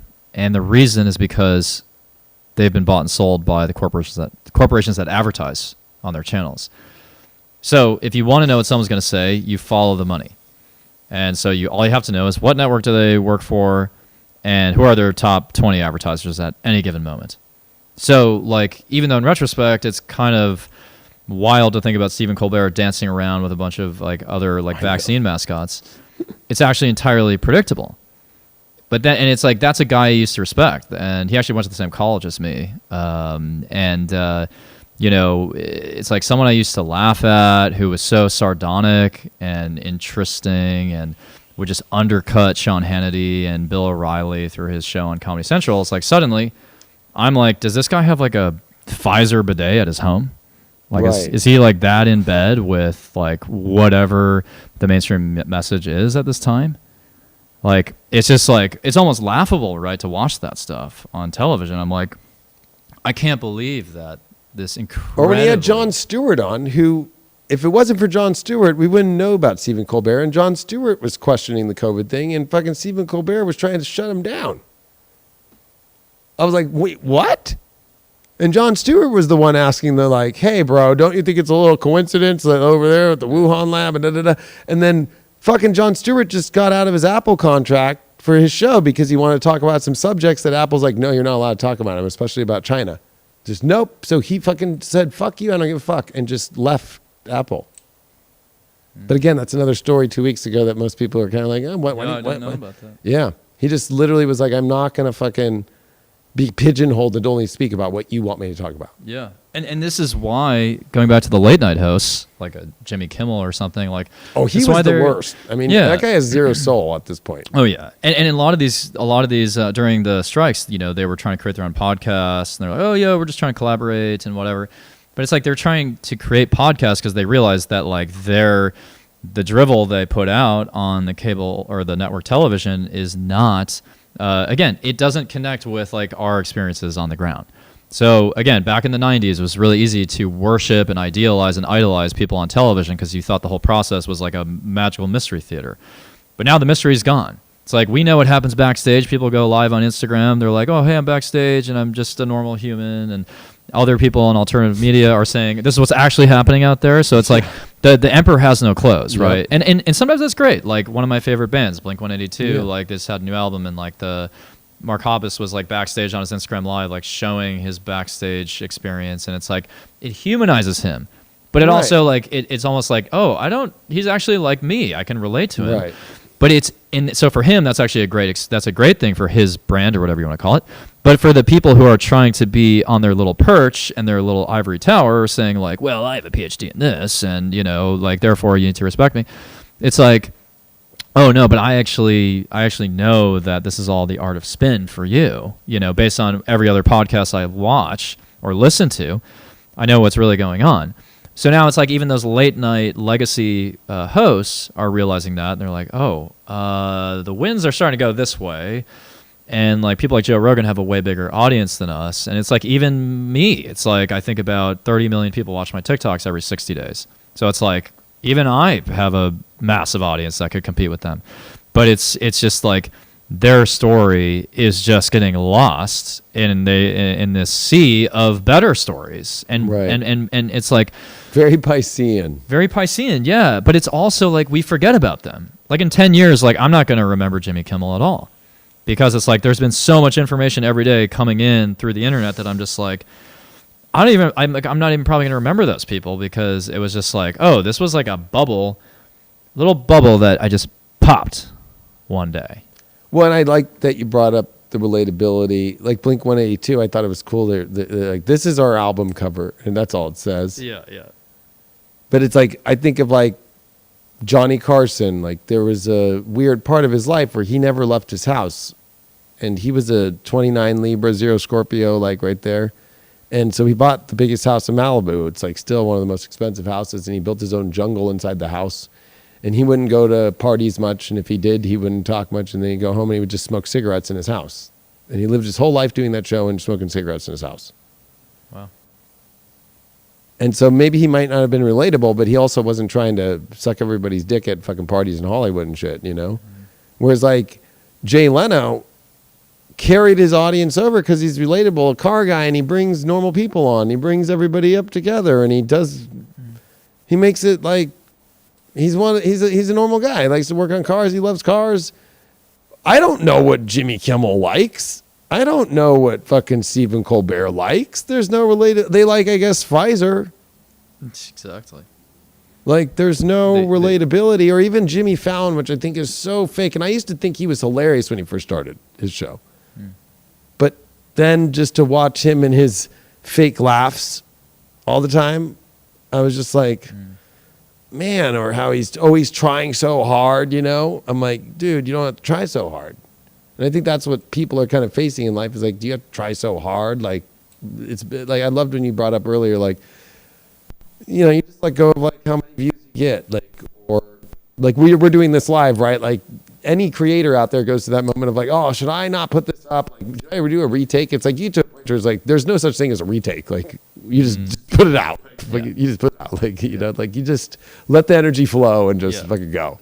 And you put it up, you don't care if fucking your hair looks away or whatever. But you can see it, but nobody else can. That's the irony of life. That's the weird Piscean prism that I feel like people get into, is like whether like the young kids, because of social media, that's been proven of the body dysmorphia and all this suicide, right? Because they're seeing the prism and they're seeing themselves not as the prism they want it to look like, when even though that's not what people are seeing. And that's super sad. And it's crazy because Meta's getting sued for this right now, but 33 states that are Republican and Democrat together by attorney generals. Yeah, I mean, I think about Jonathan Haidt's book, The Coddling of the American Mind, and he talks about how the growth in social media has led to all kinds of like disturbing trends in mental health, especially among women. And Saturn and Pisces, so much is about the end of the idolization factor, though. For me, it's like so again, it's like I can talk shit all I want about like a late night host, but I'm not implying that I am somehow like God's gift to humanity and I'm on my own pedestal. It's more like, no, I'm just a guy who happens to be motivated to communicate, and I'm glad that people watch my videos. But I think that my main mission is just to help other people feel like, yeah, like you're saying, You can just put up a video. You can just put your phone, take a selfie video and just see what happens. That's how I started. So my goal is to just empower others to, again, think for themselves, reclaim their sovereignty, and like stop idolizing these people who, again, are, bought and paid for. They obviously have to have some type of, and look, to maybe there's like a human there with these late night hosts, and like if they talk to us off the record, they would say like, look guys, like I'm literally beholden to so many shareholders because they all work for public companies, publicly traded companies, pretty much. And so it's like, okay, I understand that to some extent. Just like a politician may start as a candidate, they say, I have all these dreams, which is Pisces, and then the dream dies, as they start to realize there's lobbyists and they have to kowtow to certain corporate interests or political interests. So everything is corrupted eventually. And especially in areas that they have no idea in. Like I think about Trump with Operation Warp Speed. It's like, oh, the military will come in and figure it out. And this guy Fauci's the most trusted guy for the years prior. So he brings him up, and then in the middle of it is like, oh God. And then it's already been signed. It's already been done. And then he puts Pence in charge of it. And then it's like, oh no, like, and then that's why he never showed himself getting it, or I don't need to get it. I was just sick. I was just at the fucking hospital. Mm-hmm. That's so ironic too. Right? Like an ultra-religious person, leading the whole vaccine development. Right. Like that's just like the distortion of all of this. And I'm like, I don't know. It's just so incoherent at a certain point. And I want to like go back to something you mentioned earlier, which is like the idea of like evil and like how like astrology is evil or whatever. And it's like, I think about how easy it is for one group to say like, well, science is evil. Another group to say like, religion is evil. But it's like, why? Like, and I understand why, but like, it's like the pagan roots and other forms of divination, like just being seen as like evil. It's just like, it's just so nonsensical. And it's like, we don't even entertain the art of divination in school. Right. So it's like, the problem is that like everyone in our society in a mainstream sense is operating on incomplete information. They're operating on understanding that it's like, I'm either going to be like a religious kook or I'm going to be like an ultra scientist, like a scientific, atheistic, materialistic nihilist, and that like neither of those polarities sounds great to me. But it's like we shut out paganism, religion squashed it. And then when you think about even like the 60s, 70s, we had like psychedelic research, and then that was squashed by Nixon. Oh, that's evil. And so it's like these very naturalistic practices that reconnect us with nature, which is like a paganism, a divination, and plant medicine. It's like there was a war on those types of things because that's not something that they can control us with. It's like any of those things give us power back. So again, like, astrology gives you the tools to take better responsibility of your life and understand your connection to the divine. Plant medicine gives you access to, this awareness of unity. And so, like, we live in this world where it's like, again, it's like the scientific dogma and the religious dogma are two sides of the same fucking coin. With doctrines that they have to follow. Yeah, and they've always been intertwined.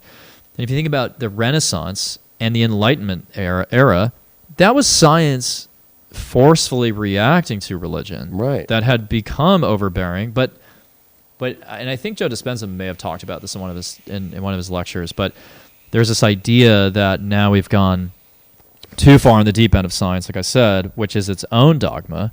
And here's why it's a dogma. Let's say I gave an astronomer 1,000 recordings of all my readings that I've done in the last 2 years. And that astronomer watched how I was using planetary aspects, declination, right ascension, longitude, latitude, like everything he understands or she understands. But I was making accurate inferences about someone's life, their personality, their families. Like I can look at someone and say, you're a police officer, and they're like a small person. And they're like, yeah, I am. Even if an astronomer had 1,000 of my cold readings and they watched them all, I don't think they would inquire further. They wouldn't want to know if there is anything to it. Right. And they wouldn't want to know why you're getting that info in the way that you're doing it because there's no, it's not like, well, just because Mars is square Saturn, you're going to say this. It's different for everybody. And so even an AI system would not be able to find the understanding of it. And you see that today with apps like CoStar or whatever. Like it's like so funny how we're tapping into NASA's fucking planetary fucking computer system. Hold on for one sec. Yeah. Right? Or like, I don't know if you just saw recently, it was all over TikTok, like all these people like, the sun is still stuck in Virgo.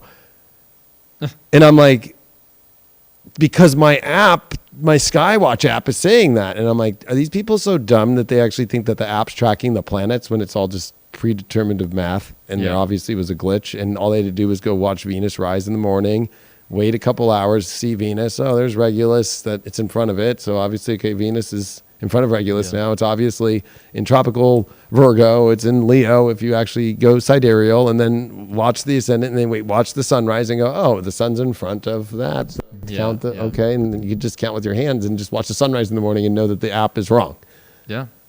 But people actually believe it and said that this is why the weirdness is happening right now, that the sun stopped. I'm like, are you really fucking that dumb? Yeah, yeah. But it's like, it's so comedic to think that a scientist could watch your process or my process, which is literally like a scientific method, right? Which is, there's a hypothesis that if you have Pluto opposite Venus, you will exhibit X, Y, Z behaviors in relationships or whatever. Yeah, and if with house rulership and essential dignities and all these things. And yet, if they watched every reading that either of us have done in the last few years and watched the accuracy continually, they would probably say, I'm not curious to look into this. I don't think there's any merit to astrology. I think it's pseudoscience. But pseudoscience means this does not fit my model of reality. That's all it means. So for an astronomer, like imagine if you had an astronomer sit in on your readings and you had the astronomer explain to the client, okay, this was the right ascension of these planets and the declination, the rising point of like all these planets on the day you were born, and they're taking you through that. And then they're like, end of story, that's it. And then you go off for another hour and accurately depict all these things about their personality, and the astronomer looks like a fool. And it's like, well, where's the power in the astronomer now? The astrologer's going way further, way deeper, and is being way more insightful about this person, just looking at the chart and the astronomical aspects. And so, for a scientist to say, I don't care if you're accurate, I don't care if your inferences are correct, I'm not going to inquire just because of the label of this field, which is in their book of pseudoscience. Well, and they took all of it from tabloid astrology horoscopes for sun signs and just gave those Taurus horoscopes to Pisces and gave a Leo horoscope to a Capricorn and just did that as the experiment. Yes. And that's the only experiment that they've ever done. Yep. The Barnum effect is not a legitimate experiment because, like you said, it's so generic. But if you gave them my readings, which are like literally, did you have back problems at 22? Yes. Does your father have heart problems right now? Yes. Yeah. Are you a police officer, even though you're like 5'2" and 130 pounds? Yes. Yeah. Were you born stuck in the womb? Yes. How did you know? Exactly. Or did your dad break up with your mom 3 days before you were born? How do you know that? Oh, because you're 3 degrees away from Sun Pluto. Yeah. Yeah. So, and you're born with Pluto fucking behind the sun, which means that the sun had conjuncted Pluto 3 days before your birth. So what happened? And looking at that, I'm able to be like, yep, how did you know that my dad freaked out, got drunk, and fucking slept with someone else and said he can't be a dad? Oh, it's right there. Mm-hmm.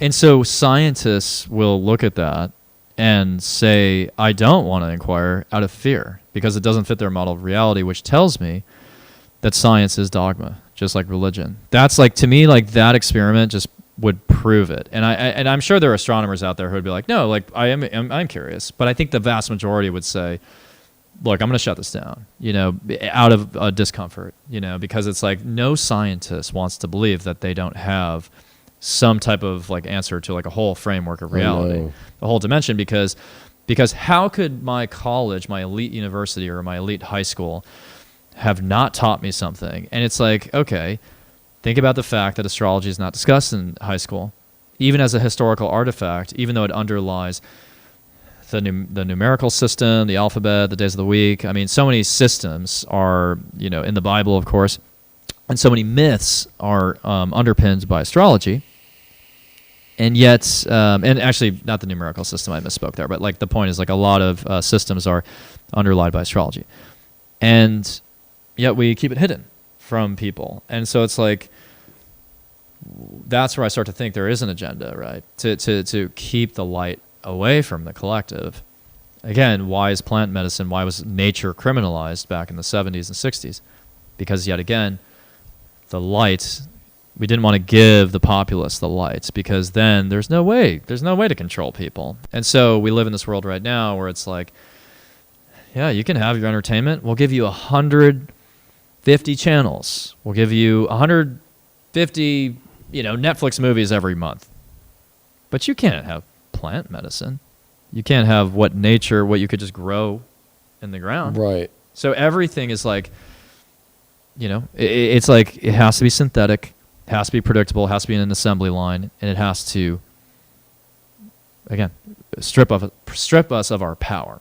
Yeah, or to go to the paganistic roots, if you ask, I told people, like, astrology clients, like, okay, ask your pastor his view of the Bible that you're being taught of, whichever one it is, and why he chooses that Bible, and then which Christian doctrine is he running off of, the one that was the original from the Council of Nicaea, or if you're reading Acts and Apostle Paul and he was a Roman who then said, I'm going to not kill the disciples after Jesus' death, and I'm also not going to be part of the Judeo energy, and that was the separation of Jewish and Christian, was through Paul. It's like the paganistic aspect of, like, an astrologer of Marcus Manilius, for example, was not praising a deity of a planet like I would say a commoner in Rome was. Like, I want to, get more luck today, so I'm going to go to Zeus and I'm going to pray to Zeus. Whereas, like, an astrologer in that day didn't give the power to the gods individually, gave it to it as a collective one, unified, one, under still one source. So it's been incorrectly taught. And also in Judaism, there was the sacrificing, and there were sacrifices in Rome with deities and so forth. And that was, of course, very age of Aries, right? And the ram, and sacrificing a ram and a sheep, and sacrificing animals in order to fucking get to more powers, right? And that wasn't done by astrologers, though. That's the irony, is like the astrologers were poets. Like Marcus Manilius was a poet. Like astrology was an art. It was a language. It was a beautiful connection to it all. Or even the way the senates in Rome worked.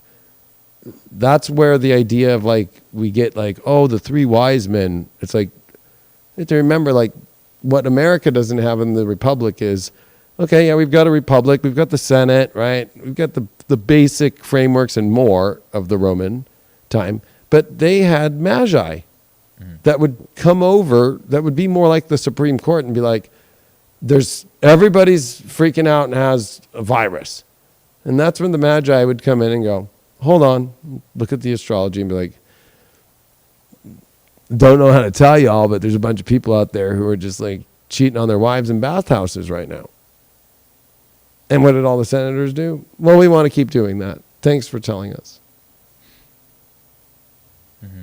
The paganism is not from the astrologers or the people who really practice today. And there is, I would say, no paganistic negative connotation being used, but the positive being used. Like, it's not like you're, like, obsessed with Mercury or Pluto or something. Mm-hmm. It's like that's the only planet you love, and you pray to Pluto every night in Hades before you go to bed as a Scorpio. And I pray to the sun and soul as ironically enough, Constantine did.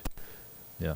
And his mother, the true cross, I always say she had a bad Etsy store, never sold one, and so she died, and she had the idea of the cross that people think of Christian cross today, and that's when he indoctrinated the new cross and put the long cross that wasn't the true cross or the Greek cross, which is the symbol of earth, right? Like, so people today wear a cross based off an Etsy store mother of, the 300s that couldn't sell it. Nobody wanted it until her son, who was in power, and before he died, the last day he died, decided to get baptized because he never was Christian. And he allowed paganism throughout the changeover to Christianity.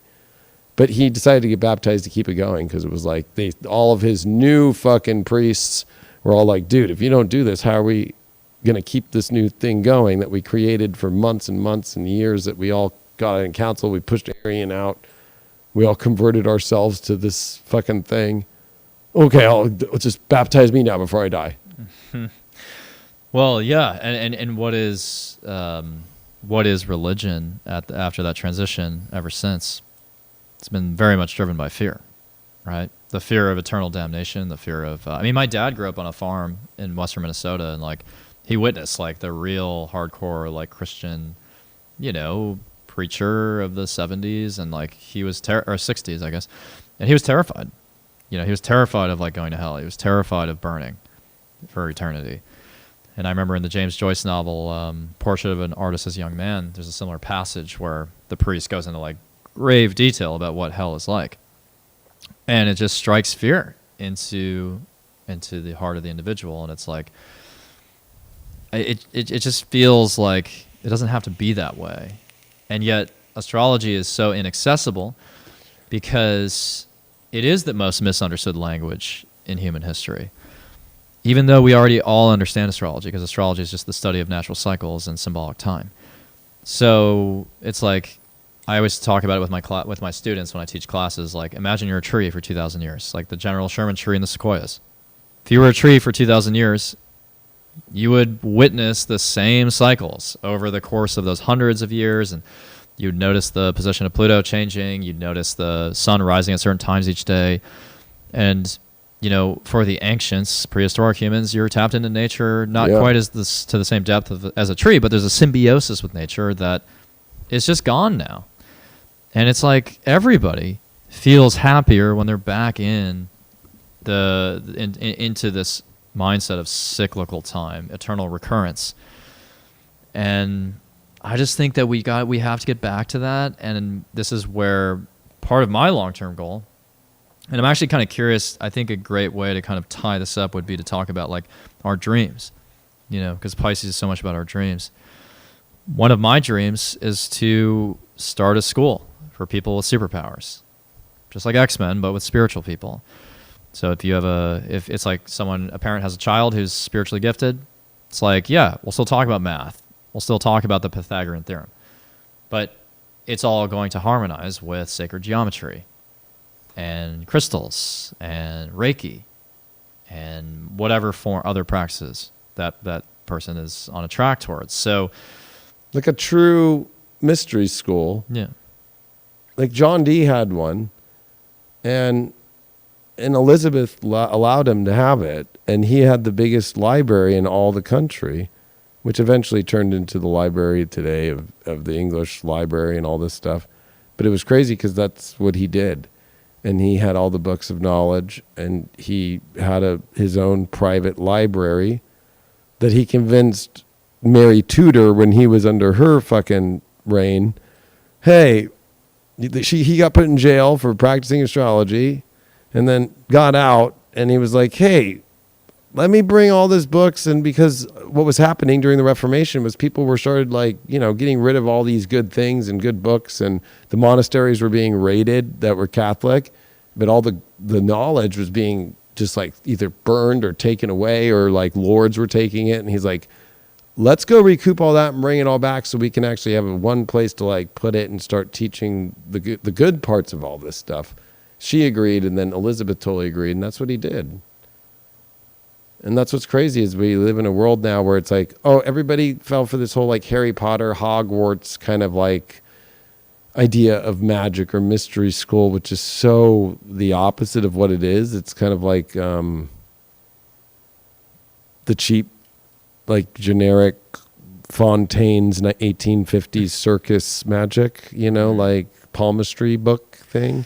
Well, there was a movie When that came palmistry's out- real, but it's like, like the more 1850s like circus Yeah. version of it. Well, what was that movie that came out a couple of years ago with like Bradley Cooper and someone else? It was like some magic show that was where it was basically like they were using like tricks to like, all these like insidious tricks to like pretend like they're a psychic or to pretend like they can predict someone's future. Oh, I And they didn't would like see that one. pre-select.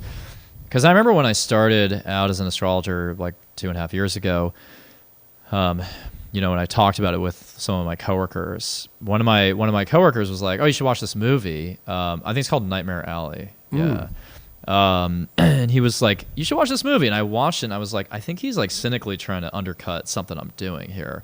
Because the whole movie was just, again, about the sort of con artistry of, the divination practices that were part of the carnival scene in like a couple, like 100 years ago.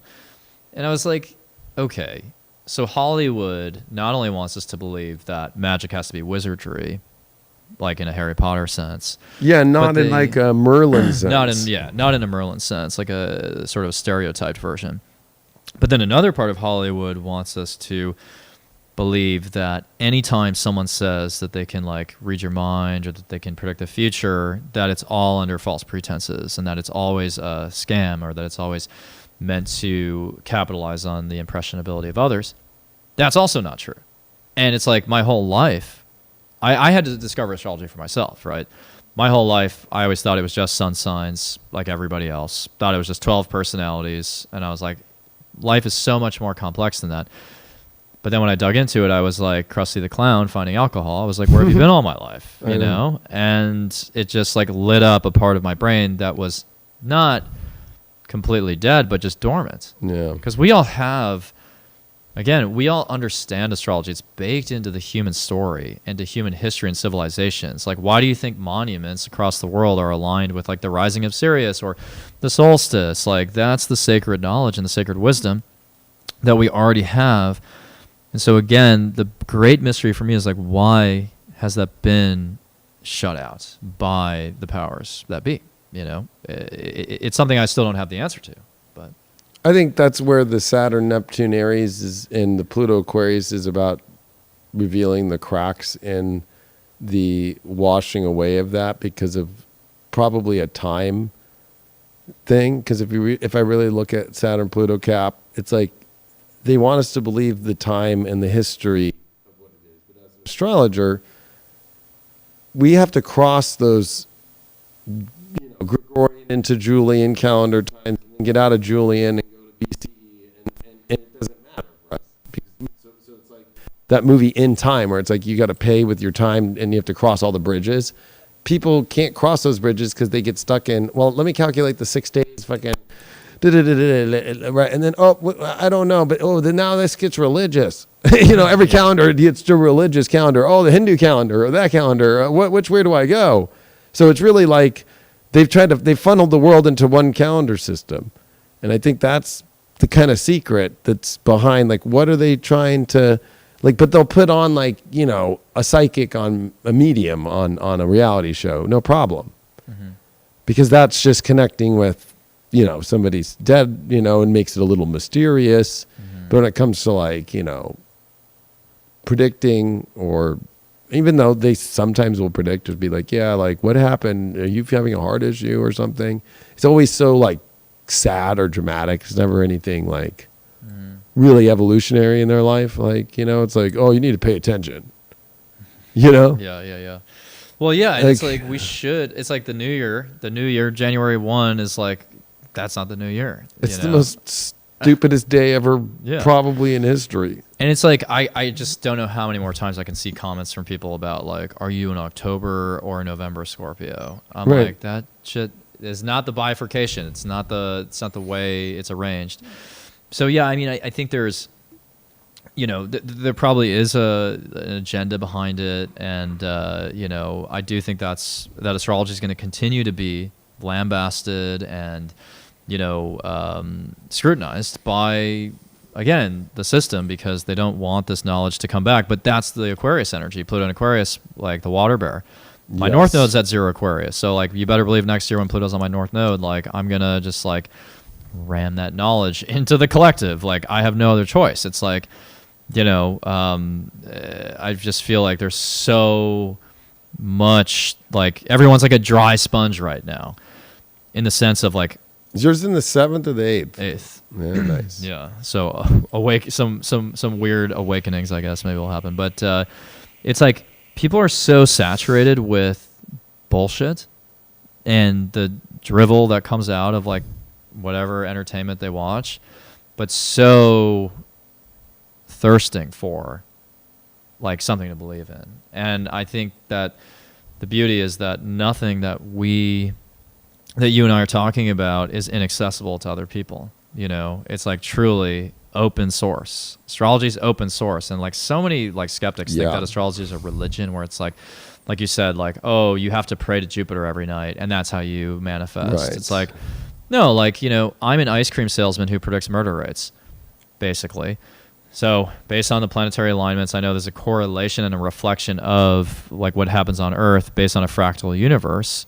Doesn't necessarily cause it. Mm-hmm. Just like ice cream sales don't cause murders, but when you have hotter weather, you sell more ice cream and then more homicides occur. So it's like there is a causal link somewhere in the fractal universe that allows planetary alignments to parallel our psychological states. And honestly, we don't have to know the causal link. We could debate it. Like, I'm sure you have your own theory as to, like, what exactly causes the energy. Is it the quantum? Is it string theory? Is it something else?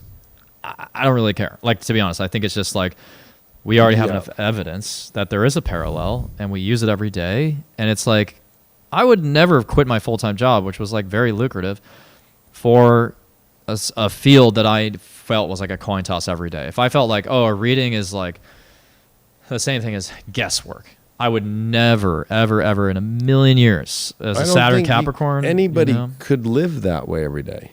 Yeah, with that anxiety of, like, not knowing. But it's like, not only are the readings, accurate, but also going back to the sort of the data.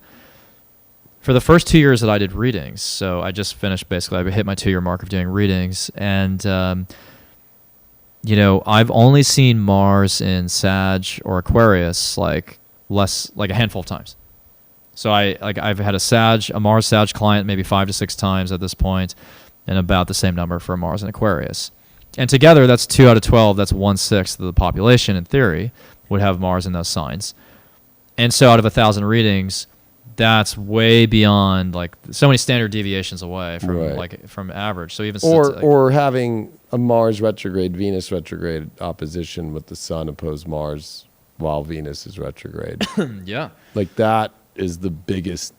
Like, I have to search for those charts usually in an electional chart to, like, use as an example. It's not like I have a Mars retrograde opposite the Sun with Venus Kazemi.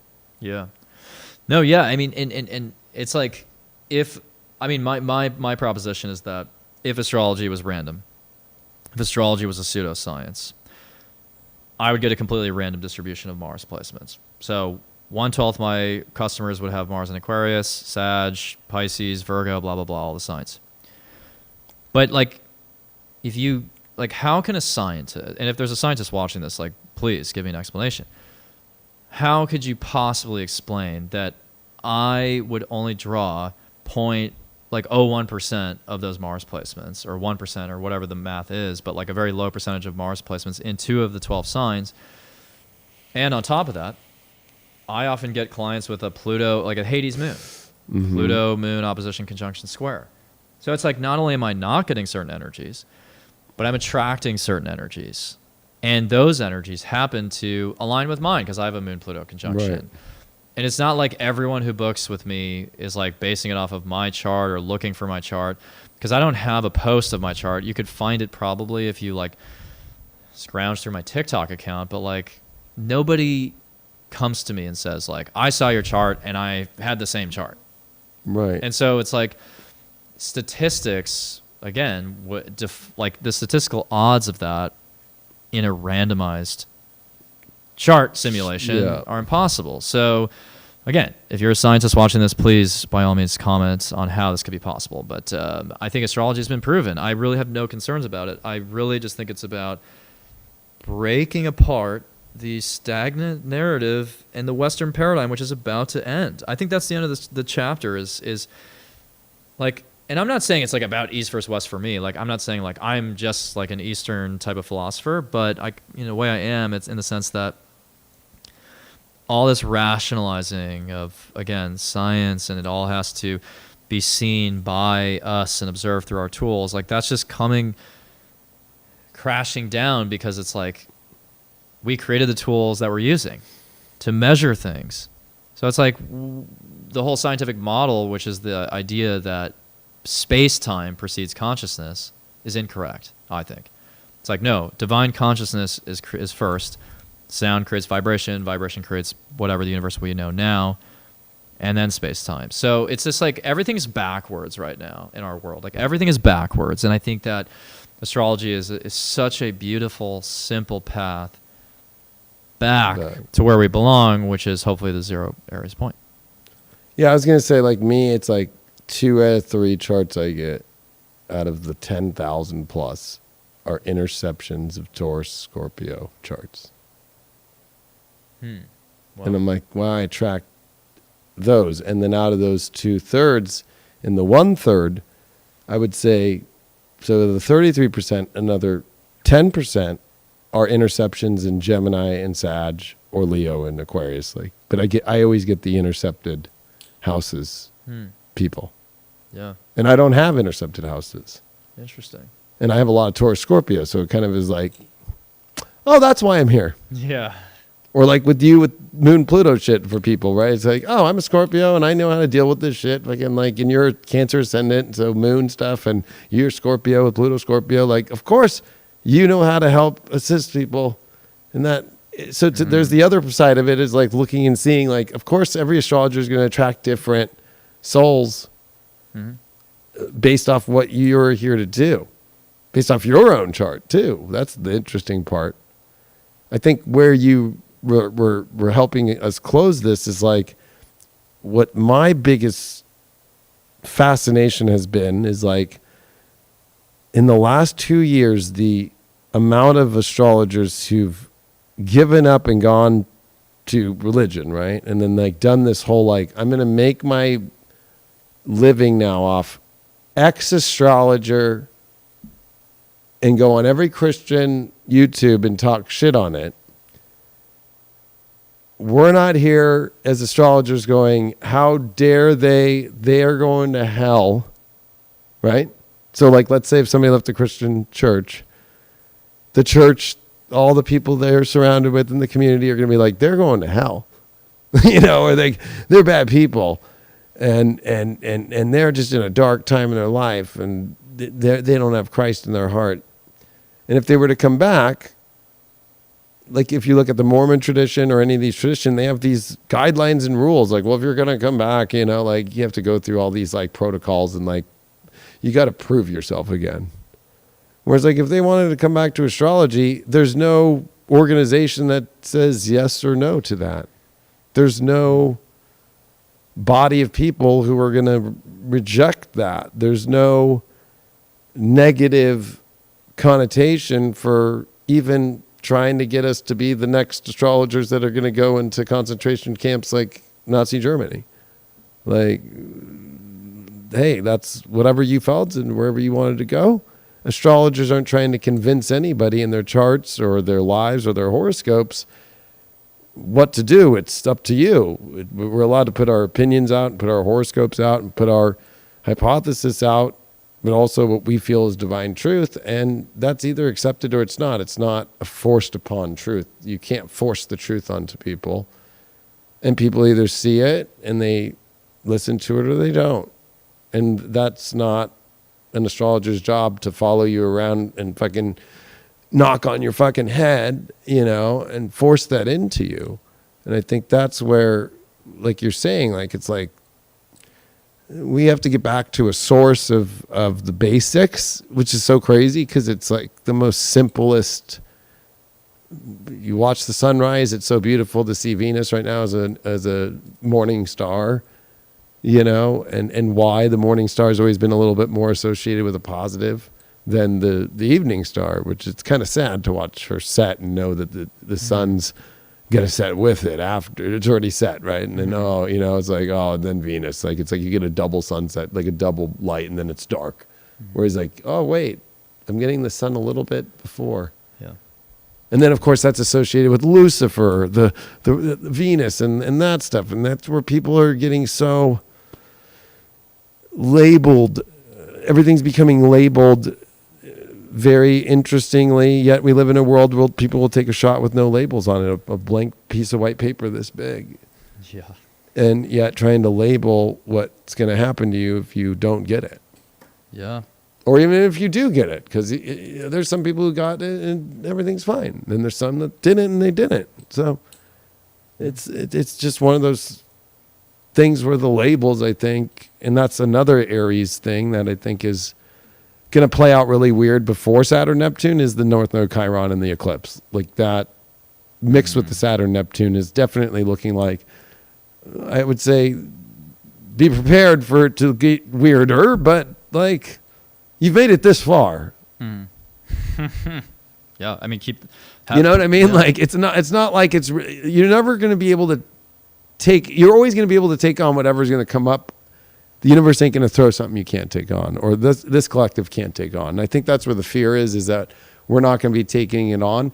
And you know what? It might be so edged off the cliff that it feels that way, but it doesn't mean that it's going to fall off the cliff completely in the ways that we all believe to a complete end. It's the ending of the times that we lived and the beginning of the new times, the same way that the ages are the end of the age, or every birthday you have a new age. Yeah, it's a beautiful way to put it. You know? Yeah. That was the fucking baddest ass convo I've had in a long time. Yeah, same. It was really, a really nice conversation. We should do it more often. Straight up, dude. Yeah. I A lot of respect. fucking... I have a lot of respect for you. Same here. I feel like an intellectual conversation of astrology has not been heard in a long time. Yeah.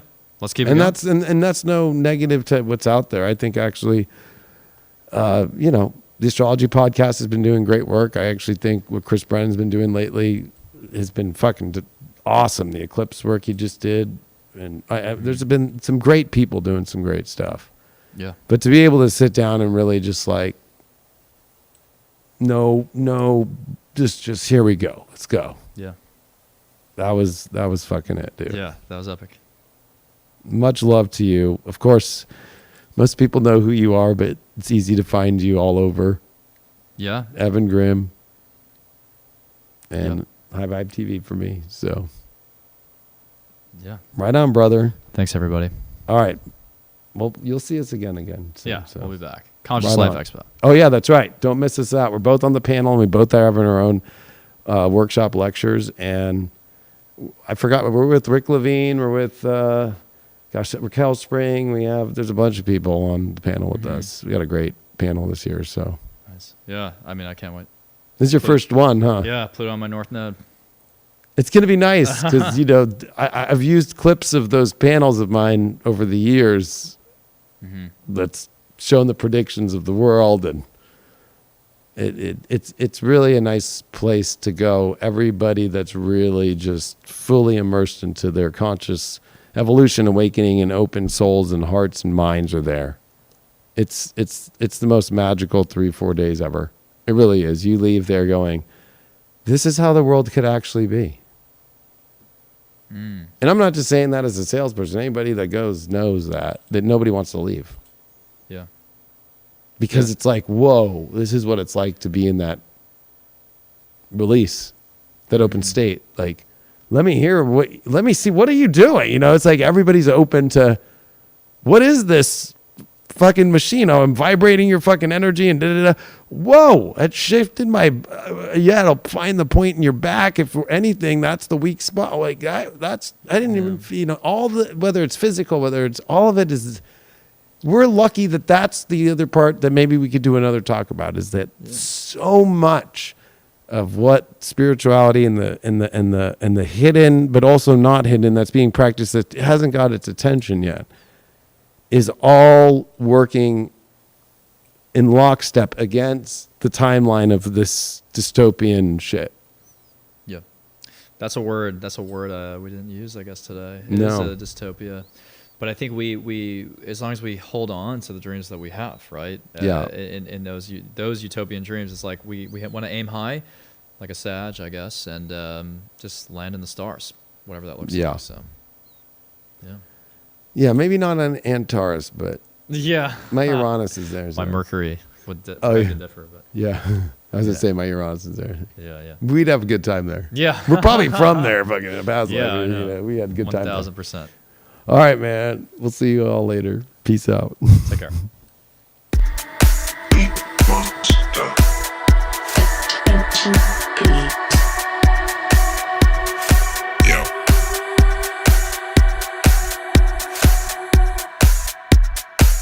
Okay.